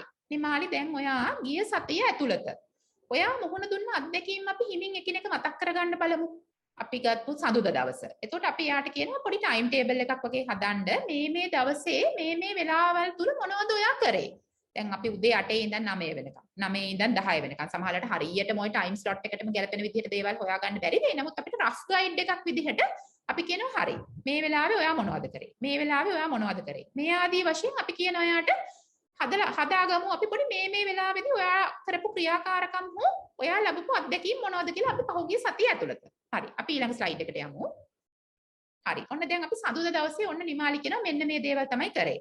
උදේව නැගිටින්න ටිකක් පරක් වුණා වෙනද නම් මම 6ට නැගිටිනවා දැන් මේ කොරෝනා නිසා ඉස්කෝලේත් වහලා නෙමෙයි ටීචර් කෙනෙක්නේ මට එපා වෙලා මේ ප්‍රශ්න නිසා මම දැන් ටිකක් පරක් වෙලා නැගිටින්නේ ඕන මම 8ට තමයි නැගිටින්නේ නැගිටලා මම මල් පහන් පූජා කරලා බුදුහාමුදුරන්ට වැඳලා ඔන්න ආත්ම මේ මොනවාද ආගමික වතාවත්තර නිරත වුණා ඊට පස්සේ උදේ ආහාරය ගත්තා ඔන්න ඊට පස්සේ ඔන්ලයින් ක්ලාස් එකක් කරා ළමයින්ට ඊට පස්සේ දවල් ආහාරය ගත්තා ඊට පස්සේ ඔන්න හවස මම කැමති කතාවක් ටීවී එකේ ගියා ඔන්න මම ඒක බැලුවා ඊට පස්සේ ඔන්න මම හවස මට ටිකක් ෆ්‍රී වෙලාවක් තිබ්බා අම්මා කිව්වා ගෙදරට වෙලා ඉන්න එපා කියලා ඔන්න මම පුස්තකාලයට ගිහිල්ලා පොත් කියවුවා ඊට පස්සේ හැබැයි 4 ඉඳන් 5 වෙනකන් නම් ඔන්න ප්‍රශ්නයක් වුණා මේ මගේ අර වෙන් වෙලා ඉන්න ස්වාමි පුරුෂයාගේ නංගි මට කතා කරලා ෆෝන් එකෙන් හොඳටම බැන්න ඔන්න දුරකථනයෙන් පොඩි වාදයකට පැටලුණා කියලා ඔන්න එයා මතක් කරලා කියනවා ඊට පස්සේ හවස ඔන්න මල් පැල වලට වතුර දැම්මා ඊට පස්සේ ටිකක් යෝග ව්‍යායාම වල නිරත වුණා රාත්‍රී ආහාරය සැදීමට මමට උදව් වුණා ඔය සඳු දවස් ඇතුළත ඔය විදිහට දවසෙන් දවස අරගෙන අපිට කියන්න පුළුවන් ඊට පස්සේ අපි ඊළඟ ස්ලයිඩ් එකට යමු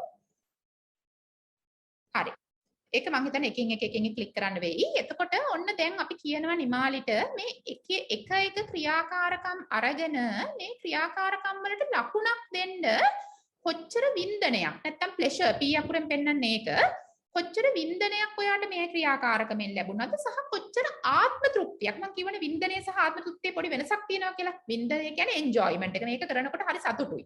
ආත්ම තෘප්තිය කියන්නේ වැඩේ කරනකොට එහෙම ලොකු සතුටක් දැනෙන්නේ නැහැ. නමුත් කරලා ඉවර වුණාට පස්සේ හරි සහනයක්, සැනසීමක් දැනෙනවා.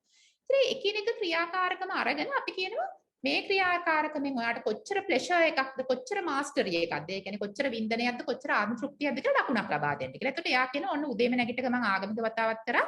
ඒකේ වින්දනය ඉතින් ලොකුට ලැබෙන්නේ නැහැ. නමුත් එයාට ඒක කළේට පස්සේ හරිය මානසික සහනයක් ලැබුණා. එයා ලකුණු 10ක්ම දීලා ඒකට.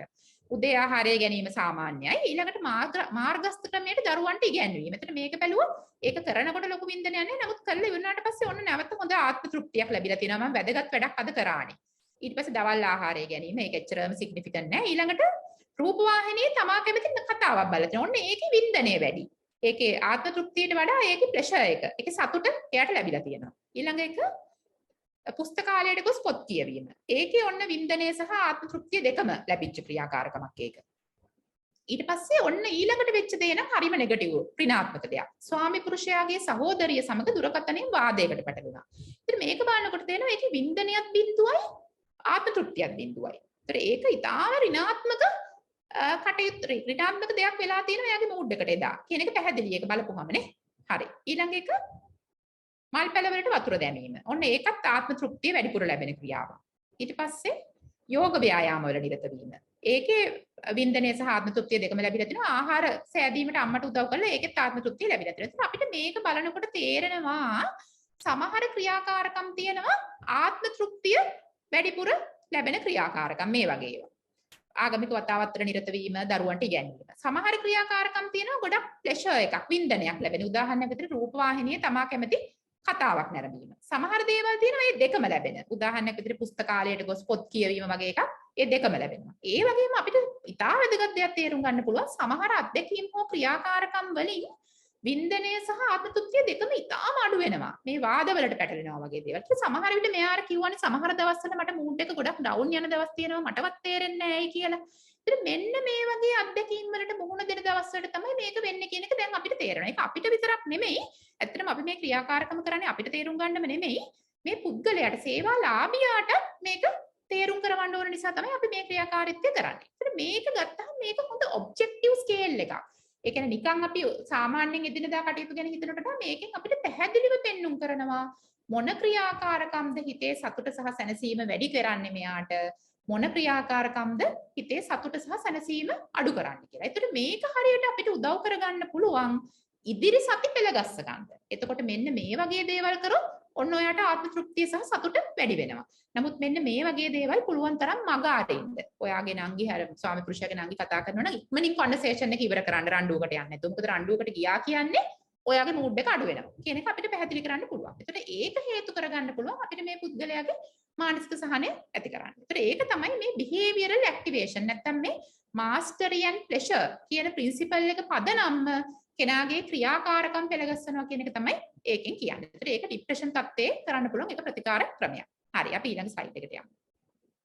ඊළඟට මම යනවා මේ අන්තිම ටික මට ඉක්මනින් ඉවර කරන්න පුළුවන් දැන්. දැන් මේ behavioral කෑල්ලට අමතරව මේක ඊට වඩා ටිකක් advanced therapy එකක්. මම කිව්වා මේක නම් ගොඩාක් ඔයගොල්ලොත් එක්ක කතා කරන්නේ නැහැ. මොකද මේක counseling වලින් ඔබට ගිය තත්වයක්. මේක ටිකක් trained therapist කෙනෙක් විසින් කරන්න ඕනේ. නමුත් අපි ප්‍රධාන සාධක ටික ප්‍රධාන මේ simple ටික දැනගත්තාම ඇති basis එක. ඉතින් ඇතැමුන් විෂාද තත්ත්වයෙන් පෙළෙන විට සෑම දෙයක් පිළිබඳවම ඍණාත්මකව හිතන්න පෙළඹෙනවා. එතකොට මේ ඍණාත්මකව හිතන එක ඇත්ත තත්ත්ව නෙමෙයි. එයා හිතෙන් මවාගත්ත ඍණාත්මක ලෝකයක තමයි ජීවත් වෙන්නේ. ඒතර මේ විදිහට වැරදියට හිතන ඒවට අපි කියනවා cognitive errors. නැත්නම් සංජානනීය දෝෂ කියලා. සමහර විට යම් කෙනෙක් කුඩා කාලේ මූණ දුන්න අත්දැකීම් මේ සිතුවිලි වලට හේතු වෙන්න පුළුවන්. අපි හිතමු චූටි කාලේ ගොඩක් අමිහිරි අත්දැකීම් වලට මූණ දුන්න කෙනෙක් කියලා. ඒතර ඒ වගේ කෙනෙකුට සමහර වෙලාවට ලෝකය ගැන එයා දකින පික්චර් එක එයා මවාගෙන තියෙන විදිහෙම ගැටලු තියනවා වෙන්න පුළුවන්. ඒ වගේ කෙනෙකුට හැම දෙයක් ගැනම ඍණාත්මක විදිහට හිතන ආකාරයේ මානසික මට්ටමක් ඇති වෙලා තියෙනවා වෙන්න පුළුවන්. ඒතර එහෙම පුද්ගලෙක් වැඩිහිටියෙක් වුණාමත් පොඩි ප්‍රශ්නකදී සමහරවිට මානසිකව කඩා වැටෙනවා වෙන්න පුළුවන්. අපි ඊළඟ ස්ලයිඩ් එකට යමු ඩොක්ටර් සිද්ධාර්ථ. හරි. එතකොට මේ cognitive behavior therapy කියන මේ advanced therapy එක ඇත්තටම හඳුන්වලා දීලා තියෙන මේ ඒරන් බෙක් කියන මනෝවෛද්‍යවරයා 1979 දී ඊළඟ ස්ලයිඩ් එක. එතකොට මේක තමයි මේකෙන් කියන්නේ. දැන් මේ මම අර කියපු එක මේ මම ඉංග්‍රීසි වලින් එයාගේ පොතේ තියෙන පික්චර් එකක් ඒ විදිහටම ගත්තා. ඒතර කුඩා කාලයේදී මුල් කාලයේ මුහුණ දුන්න යම්කිසි සිදුවීමක්. අපි හිතමු දෙමාපියන් නිතර බනින ළමයෙක් කියලා මෙයා මොන හරි වැරද්දක් කරපු ගමන් වැරද්දේ අඩුපාඩුව නෙවෙයි ළමයාගේ අඩුපාඩුව කියන්නේ. අපෝ ඔයා කිසි කමකට නැහැ. ඔයා කියන එක අහන්න නැති ළමයෙක්. ඔයා නරක ළමෙක් ආදී වශයෙන් නිතර ඒ වගේ ඉන්පුට්ස් දෙනවා කියන්නකෝ. එතකොට මේ ළමයාට වැරදි සිතුවිලි වගේක් Taman ගැන ඇති වෙනවා. ඒ කියන්නේ මම නරක කෙනෙක්. එහෙම නැත්තම් කට්ටිය මට ආදරේ පෙන්වන්නේ නැහැ කියලා කියන්නේ මම වැඩකට නැති කෙනෙක්. වගේ වැරදි සිතුවිලි. අර කියපු cognitive errors සංජානනීය දෝෂයක් මෙයාගේ හිතේ ඇති වෙනවා. එතකොට ලොකු වුණාට පස්සේ අපි හිතමු එයාගේ ජීවිතේ යම්කිසි ආකාරයේ ඍණාත්මක දෙයක් වුණා කියලා. එක්සෑම් එකක් ෆේල් වුණා වගේ එකක් වුණා හිතන්නකෝ. ඔන්න ටක් ගාලා එතකොට අර පොඩි කාලේ අත්දැකීම් එක්ක මෙයා හදාගෙන තියෙන අර මානසික මෙයාගේ තියෙනවනේ යම්කිසි විශ්වාසයන් වගේ ටක් ගාලා මේව ඇක්ටිවේට් වෙනවා. ඒතර මම වැඩකට නැති කෙනෙක්. විභාග ෆේල් වුණා කියන්නේ මම වැඩකට නැහැ. කියලා ඍණාත්මක සිතුවිලි ඇති වෙනවා. ඒතර මේ ආකාරයේ සිතුවිලි දිගින් දිගට යෑම නිසා තමයි ડિප්‍රෙෂන් තත්ත්වයක් ඇති වෙන්නේ. අපි ඊළඟ ස්ලයිඩ් එකට යමු. ඒතර මේ කියපු ලද මේ කියන ලද මේ dysfunctional assumptions නැත්තම් මේ වැරදි සහගත මත ඇඩ්‍රස් කරන එක තමයි cognitive behavior therapy එකේ කරන්නේ. cognitive behavior therapy කිව්වම behavioral කෑල්ල මම අර already කියපු ටික. ඒ කියන්නේ අර අපි activities කොහොමද පෙළගස්ව ගන්න කියන එක cognitive කෑල්ල. නැත්තම් මේ වැරදි මත හරිගස්ස ගන්න එක තමයි cognitive කෑල්ලෙන් කරන්නේ. අපි ඊළඟ ස්ලයිඩ් එකට යමු. එතකොට මේ කියපු cognitive errors විවිධාකාරයි. මම ගොඩාක් විස්තර කියන්නේ මම නිකන් උදාහරණ ටිකක් කියන්නම්. සමහර අය ඉන්නවා ජීවිතේ එක අමිහිරි අත්දැකීමක් වුණොත් ඒක මත පදනම් කරගෙන ඉදිරියේ සිදුවෙන ඔක්කොම අමිහිරි වෙනවා කියලා හිතනවා. දැන් අපි හිතමු මොන හරි විවාහයේ ගැටලුවක් වුණා කියලා යම්කිසි පුද්ගලයෙක්ගේ. නමුත් එයාගේ ජීවිතේ තව සතුට වෙන්න පුළුවන් කාරණා ගොඩක් තියෙනවා කියන්නකෝ.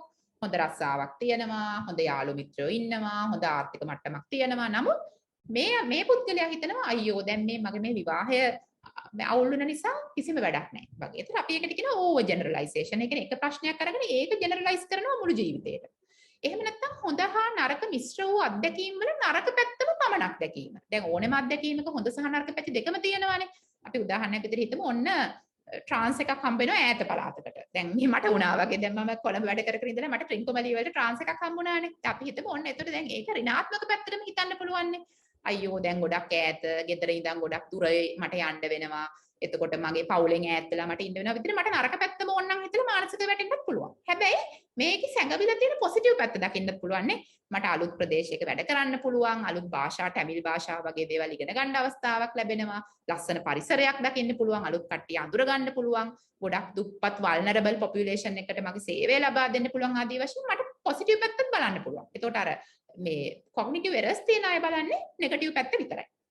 ඊළඟට සියලු නරක දේ සිදුවන්නේ තමාගේ වරදින් කියලා තමාටම දෝෂාරෝපණය කරගන්න එක. ඒකට අපි කියනවා personalization කියලා. අනිත් එක තමයි තව cognitive error එකක් තමයි යම් කිසි දෙයක් 100%ක්ම හොඳින් ඉටු කිරීමට නොහැකි වුණොත් ඒ කොහෙත්ම කරලා වැඩක් නැහැ. ඒ කියන්නේ සමහර අය perfectionistලා කියලා කියන්නේ සර්ව සම්පූර්ණ හරියටම මේ වැඩේ කරන්න ඕනේ. මේක මේ 75ක් 80ක් විදිහට කරලා හරියන්නේ නැහැ. මේක හරියටම කරන්න ඕනේ. ඒ කියන්නේ එහෙම කරන්නේ නැහැ කියලා කරලම වැඩක් නැහැ. වගේ කියලා හිතන අය ඉන්න පුළුවන්. ඊට පස්සේ සමහර වෙලාවට සාක්ෂි විරහිතව නිගමනයන්ට එළඹෙන අය ඉන්නවා. දැන් මම පොඩි උදාහරණයක් කියන්නම්. ඔන්න හිතන්න මම උදේ හොස්පිටල් එකේ කොරිඩෝ එකක ඇවිදිනකොට මගේ හොඳම යාළු තව ડોක්ටර් කෙනෙක් මම good morning කිව්වහම මට good morning කියන්නේ නැතුව අහක බලාගෙන ගියා කියන්නකෝ. ඒතර ඕක මට විවිධාකාරයෙන් අර්ථ ගන්නවන්න පුළුවන් නේ. එක්කෝ මෙයා මට කැමති නෑ. එහෙම නැත්නම් මෙයා මට ඉරිසියයි. එහෙම අර්ථ ගන්නන්න පුළුවන්. නැත්තම් සමහරට එයා මං good morning කියන ඇහුනේ නෑ වෙන්න පුළුවන් එයාටනේ. එහෙම නැත්තම් සමහරට එයා එයාගේම ප්‍රශ්න කොටක හිර වෙලා ඉන්නේ එයා වෙන කල්පනාවක හිටියා වෙන්න පුළුවන්. ඒත් ඔය ආදී වශයෙන් විවිධ හේතු සාධක මේ හැසිරීමට හේතුණා වෙන්න පුළුවන්. නමුත් මේ වැරදියට හිතන කෙනා හිතන්නේ වැරදි පැත්තම. මෙයා මට කැමති නැති නිසා මෙහෙම වුනේ. ඒ වගේ. ඒතර ඒ වගේ සාක්ෂි විරහිතව එකපාරට නිගමනයන්ට එළඹීම. නැත්තම් jumping into conclusions කියන එකත් cognitive error එකක්. ඒතර මේ විදිහේ සිතුම් පැතුම් තියන අයට depression තත්ත්වයන්ට ඇතිවීමේ ප්‍රවණතාවය ඉතා වැඩි. ඒතර අපි cognitive behavior therapy එක හරි advanced therapy එකක්. මෙන්න මේ කියන ලද දේවල් තේරුම් අරගෙන මේ කියපු මේ කියන ආකාරයේ cognitive errors තියෙනවා නම් ඒව address කිරීම තමයි cognitive behavior therapy එකේ කරන්නේ. අපි ඊළඟ slide එකට යමු. එතකොට මේ දෝෂ හඳුනගෙන ඒව අභියෝග කළ හැකි ආකාරයේ සාක්ෂි තම ජීවිතය තුලින්ම හඳුනා ගන්න මඟ පෙන්වන එක තමයි කරන්නේ. දැන් අපි ගත්තොත් අර ඕවර් ජෙනරලයිසේෂන් වගේ තත්ත්වයක් තියෙන කෙනෙකුට අපි පෙන්වනවා හරි දැන් ඔයාගේ ජීවිතේ මේ එක දෙයක් විතරනේ නරකට වෙලා තියෙන්නේ. නමුත් ඔයාගේ ජීවිතේ හොඳ දේවල් මොනවද? පොසිටිව් දේවල් මොනවද කියලා එයාගේ ජීවිතය තුලින්ම සාක්ෂි අරගෙන පෙන්වන්න කරන්න පුළුවන්. සාමාන්‍යයෙන් මේක ටිකක් වෙලා යන තෙරපි එකක්. එක සෙෂන් එකක් මිනිත්තු 45ක් පැයක් විතර වගේ වෙනවා. මුලින් පළවෙනි මාසෙ විතර ඇතුළත සතියට දෙසරයක් විතර සෙෂන්ස් කරනවා. පස්සේ සතියකට විතර සැරයක් විතර ෆ්‍රීකවන්සි එක ටික ටික අඩු කරන්න පුළුවන්. නමුත් මුළු සැසි ප්‍රමාණය රෝග ලක්ෂණ අනුව, තීව්‍රතාවය අනුව, සේවාලාභියාගේ අවශ්‍යතාවය අනුව වෙනස් වෙනවා. සාමාන්‍යයෙන් සෙෂන්ස් 20ක් විතර වගේ යන්න වෙන අවස්ථාවක් තියෙනවා. හරි. අපි ඊළඟ ස්ලයිඩ් එකට යමු. මේ අන්තිම ස්ලයිඩ් එක. එතකොට දැන් මේ මම කතා කරා ප්‍රධාන මනෝ උපදේශන සහ මනෝ චිකිත්සා ක්‍රම කීපයක්. supportive psychotherapy, problem solving counseling, ඊළඟට behavioral activation, අන්තිමට මේ කියපු cognitive behavior therapy. ඒතර මේකට අමතරව දැන් මේ පුද්ගලයාට මීට අමතරව තව මනෝ සමාජීය ගැටලු තියෙනවා වෙන්න පුළුවන්නේ.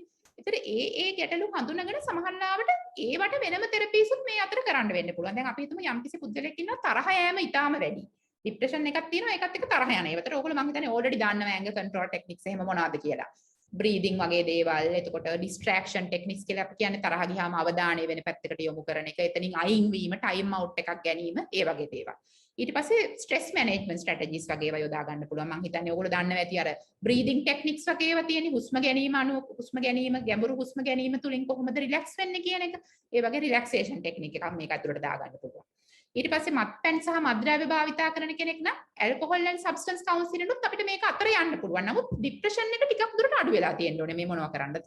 ලොකු දැඩි පීඩනයක ඉන්න කෙනෙකුට බෑනේ වෙන දෙයකට අවධානය යොමු කරන්න. depression එක අඩු වෙගෙන එනකොට අපිට මේ දෙවෙනි තෙරපි එකක හඳුන්ලා දෙන්න පුළුවන් මේකත් එක්කම. ඊට පස්සේ අපි හිතමු දැන් මේ depression එකට ප්‍රධාන හේතු සාධකයක් කියලා කපල් එකක් අතර තියෙන ගැටලුවක්. අපි දු ස්වාමි පුරුෂයා සහ බිරිඳ අතර තියෙන ප්‍රශ්නයක් ප්‍රධාන හේතුවක් වෙනවා කියලා. ඒ වගේ අවස්ථාවක අපිට කපල් තෙරපි ටෙක්නික්ස් මේකටම යොදා ගන්න පුළුවන්. එහෙම නැත්නම් අපි හිතමු ડિප්‍රෙෂන් එකට හේතුව ළඟම ඥාතියෙකුගේ හෝ තමන්ගේ සමීපතයෙකුගේ වියෝවක් කියලා. අපි හිතමු අම්මා හෝ තාත්තා නැත්නම් ස්වාමි පුරුෂයා මිය ගියාට පස්සේ තමයි මේ තත්ත්වය ඇති වුනේ කියලා. ඒතර අපිට ඒ වගේ අවස්ථාවක ડિප්‍රෙෂන් එකට ට්‍රීට් කරලා අය මනෝචිකිත්සක ප්‍රතිකාර කරනවත් එක්කම ග්‍රීෆ් කවුන්සලින්. මම වෙනම ඒක ගැන අද කතා කරන්න යන්නේ නැහැ. අතට මේක වෙනම ටොපික් එකක් නිසා. නමුත් ග්‍රීෆ් කවුන්සලින් වගේ ප්‍රින්සිපල්ස් යොදා ගන්න පුළුවන්. එතකොට මේක අපි තේරුම් ගන්න ඕනේ මේ මනෝ උපදේශනය කියන එක මේ ටෙක්ස්ට් බුක් එකක තියෙන විදිහට යම්කිසි ආකාරයක මොනවා හරි මේ ස්ට්‍රක්චර් එකකට එහෙමම කරන්න පුළුවන් දෙයක් නෙවෙයි. ඒ රෝගියාගේ අවශ්‍යතාවය, සේවාලාභියාගේ අවශ්‍යතාවය, ඔහුගේ ප්‍රශ්න, ඔහුට තියෙන සම්පත්, ඒ ඔක්කොම තේරුම් අරගෙන අපිට ගැළපෙන අප්‍රෝච් එක අපි තෝරගන්න ඕනේ. ඒ වගේම මම මේ අද කතා කරපු තෙරපිස් කිහිපයක් එකට එකතු කරලා දැන් සපෝටිව් කවුන්සලින් වගේ එකක් ඇත්තටම ඕනෙම තෙරපි එකක් අපිට කරන්න පුළුවන්. එයාට සපෝට් කරන එක. ඒ විදිහට අපිට ගැළපෙන විදිහට අපේ කුසලතාවයන් අනුව මේ තෙරපිස් කිහිපයක් අපිට එකතු කරලා කරන්න පුළුවන්. එතකොට ඒ ටික තමයි මම හිතන්නේ මම අද කතා කරන්න බලාපොරොත්තු උනේ. මම හිතනවා ඕගොල්ලන්ට තේරුම් ගන්න පුළුවන් වෙන්න ඇති කියලා. එතකොට මොනවා හරි ප්‍රශ්න තියෙනවා නම් මම හිතන්නේ අපිට මේ වෛද්‍යතුමියනි ඉතාමත්ම සංකීර්ණ ඒ වගේම ඉතාමත් සරලව ඉදිරිපත් කරපු සාකච්ඡාවක් මේ ප්‍රසන්ටේෂන් එකක් අපිට ඉතාමත්ම වැදගත් කාරණා ගොඩක් සාකච්ඡා කරා. ඉතින් අපිට දැන් ප්‍රශ්න ඇවිල්ලා තියෙනවා. මේ දැන් මේ වෙලාවේ අත උස්සලා තියෙනවා දිල්හානි හේරත්. මට පුළුවන් අවස්ථාව දෙන්න මේ කතා කරන්න ප්‍රශ්න ඉදිරිපත් කරන්න. ඒ ප්‍රශ්නේ ඉදිරිපත් කරනකම් අපිට තව ප්‍රශ්නයක් ඇවිල්ලා තිබුණා මේ OCD ගැන. විරාජ් චන්ද්‍රසේකර කියලා. ඔබතුමියට පේනවද මේ ප්‍රශ්නේ? ඔව් මම දැක්ක OCD එදිනදා ජීවිතයේ අඩු කරගන්න ටිප්ස් ටිකක් කියන්න කියලා තියෙනවා. නමුත් මට හිතෙන්නේ ඒක එහෙම හදිස්සියේ අපිට කතා කරන්න පුළුවන් මාතෘකාවක් නෙවෙයි. මොකද අපි OCD ගත්තාම ඒ වගේම මේකත් පැයක් දෙකක් කතා කරන්න පුළුවන් මාතෘකාවක්. මොකද ඔබ්සෙසිව් කම්පල්සිව් ඩිසෝඩර් කියලා කියන්නේ වෙනම ඩිසෝඩර් එකක්නේ. එතකොට දැන් මේ OCD වර්ගය දැන් සමහර අයට තියෙනවා ක්ලෙන්ලිනස් සම්බන්ධය කියන්නේ පිරිසුදුකම සම්බන්ධ ඔබ්සෙෂන්ස් තියෙනවා. ඒතර ඒ වගේ කෙනෙක් අත හොදනවා වගේ දෙයක් කරනවා. සමහර අයට තියෙනවා චෙක් කිරීම. දැන් දොරක් වහලාද, ගෑස් කුකර් එක ඔෆ් කරාද, ලයිට් එක ඔෆ් කරාද, ඒ වගේ ප්‍රශ්න. එතකොට ඒ පුද්ගලයාට තියෙන රෝග ලක්ෂණ අනුවනේ මට උදව් කරන්න පුළුවන්. අපි මෙහෙම කරමු අපි ඉදිරියේදී දවසක OCD ගැන කතා කරන්න දවසක් දාගමු නේද? මට හිතෙනවා මේ වගේ හදිස්සිය කියන එකෙන් අර කියනවනේ අර knowledge එකක් බාගෙට දෙන එක මේ ඩේන්ජරස් කියලා. ඇත්තටම knowledge එකක් නැතුව ඉන්නවට වඩා මට හිතෙන්නේ අපි ඒක වෙලා අරන් කතා කරන්න ඕන ටොපික් එකක් කියලා. හොඳයි අපි ඒකට අවස්ථාවක් අපි ලබා ගමු ඉදිරි කාලයේදී. දැන් සන්ධ්‍යා අමරසිරි ඔව් ડોක්ටර් මට පොඩ්ඩක් දැනගන්න ඕන අපි දැන් ડિප්‍රෙෂන් තියෙන කෙනෙක් ක්ලයන්ට් කෙනෙක් ආවහම ඇත්තටම අපි යත් එක්ක සාකච්ඡා කරලා එයාගේ මයිල්ඩ් මොඩරේට්ද සිවියර්ද කියන එක තීරණය කරනවද නැත්නම් මොනවා හරි පරීක්ෂණ පවත්වලා තීරණයකට එනවද කියන එක. හරි.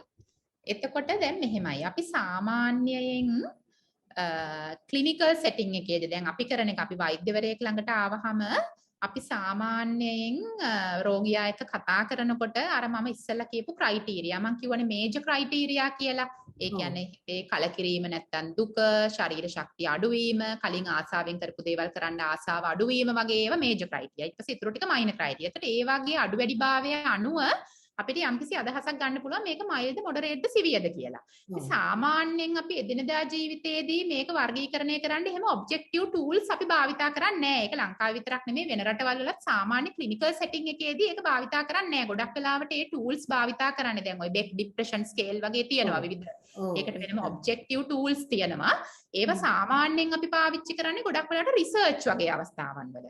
එහෙම නැතුව තව භාවිතා කරන එක අවස්ථාවක් තමයි මේ ප්‍රෙග්නන්ට් මදර්ස් ලගේ සහ පෝස්ට්පාර්ටම් මදර්ස් ලගේ. ඒ කියන්නේ බබාලා හම්බ වෙන්න අම්මලගේ සහ බබාලා ලැබීමෙන් ටික දිනකින් ඉන්න අම්මලගේ මානසික පීඩනය හඳුන ගන්න මිඩ්වයිෆ්ස්ලා සමහරවිට ෆීල්ඩ් එකේදී බෙක් ඩිප්‍රෙෂන් ස්කේල් එකට සමාන ස්කේල් එකක් පාවිච්චි කරනවා. ඒතර ඒකෙන් හඳුන ගන්න පුළුවන් මේක මොන තත්ත්වද කියලා. දැන් ඕගොල්ලන්ට එන ක්ලයන්ට් කෙනෙක්ගේ මං හිතන්නේ තේරුම් ගන්න තියෙන හොඳම විදිහ තමයි එයාගේ අර මම කියපු රෝග ලක්ෂණ අර ප්‍රධාන රෝග ලක්ෂණ තුනම වගේ පෙන්눔 කරනවා නම් ගොඩක් වෙලාවට ඒක මයිල්ඩ් ડિප්‍රෙෂන් එකකින් ඔබට ගිය ડિප්‍රෙෂන් තත්ත්වයක්. ඒතර ඒ වගේ වෙලාවක මට හිතෙනවා මනෝ වෛද්‍යවරයෙකුට යොමු කරන එක හොඳයි කියලා. නමුත් ඒකෙන් කියවෙන්නේ නැහැ මනෝ චිකිත්සනය කරන්න බෑ කියලා. නමුත් ගොඩක් වෙලාවට මනෝ වෛද්‍යවරයෙකුගේ ප්‍රතිකාරات එක්ක මනෝ උපදේශනය කරන්න වෙන අවස්ථාවක්. විශේෂයෙන්ම සුයිසයිඩල් අයිඩියාස් වගේ තියෙනවා නම්. ඊටාම භයානක තත්ත්වයක් විදිහට ඒක සලකන එක හොඳයි. හරි. thank you very much ma'am. welcome. තව ප්‍රශ්න තියෙනවද? මේකේ අහලා තියෙනවා මේ DAS 21 DAAS 21 කියලා ක්‍රමයක් ගැන ස්කේල් එකක් භාවිත කරන්න බැරිද කියලා. කොතනද ඒක තියෙන්නේ? ඒක තියෙන්නේ මේ chat එකේ තියෙන්නේ ඩොක්ටර් DAS. හරි. ඒක අර anxiety and depression scale වගේ වනේ. එහෙම scales තියෙනවා. ඇත්තටම depression and anxiety scale එකට වඩා මේ Beck depression scale එක වගේ scale එකක් ඊට වඩා objective. ඒක depression මේක anxiety depression දෙකමනේ.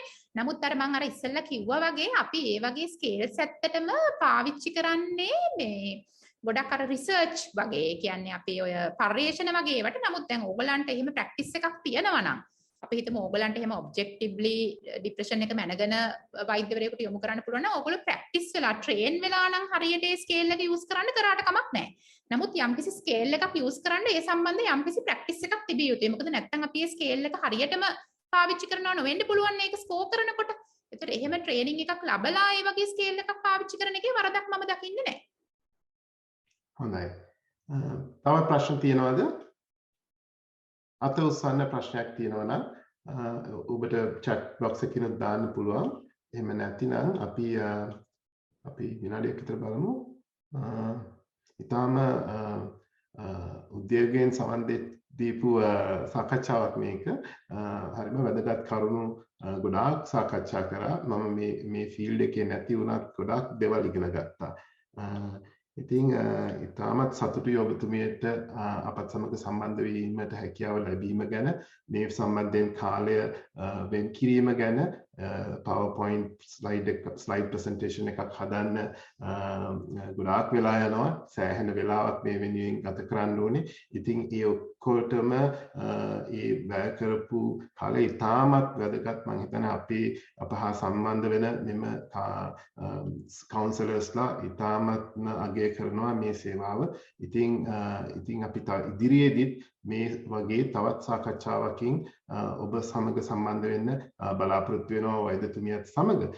මෙතන ගොඩක් රික්වෙස්ට් ඇවිල්ලා තියෙනවා විවිධ මාතෘකා යටතේ තව වෙබිනාර් එකක් කරන්න පුළුවන් නම් හොඳයි කියලා අපි මේ පිළිබඳ වැඩ කටයුතු කරගෙන යමු. ඉතින් මේ PowerPoint slide එක ඔබතුමීගේ අනුමැතිය යටතේ අපි අපේ WhatsApp group එක හරහා share කරන්න පුළුවන්.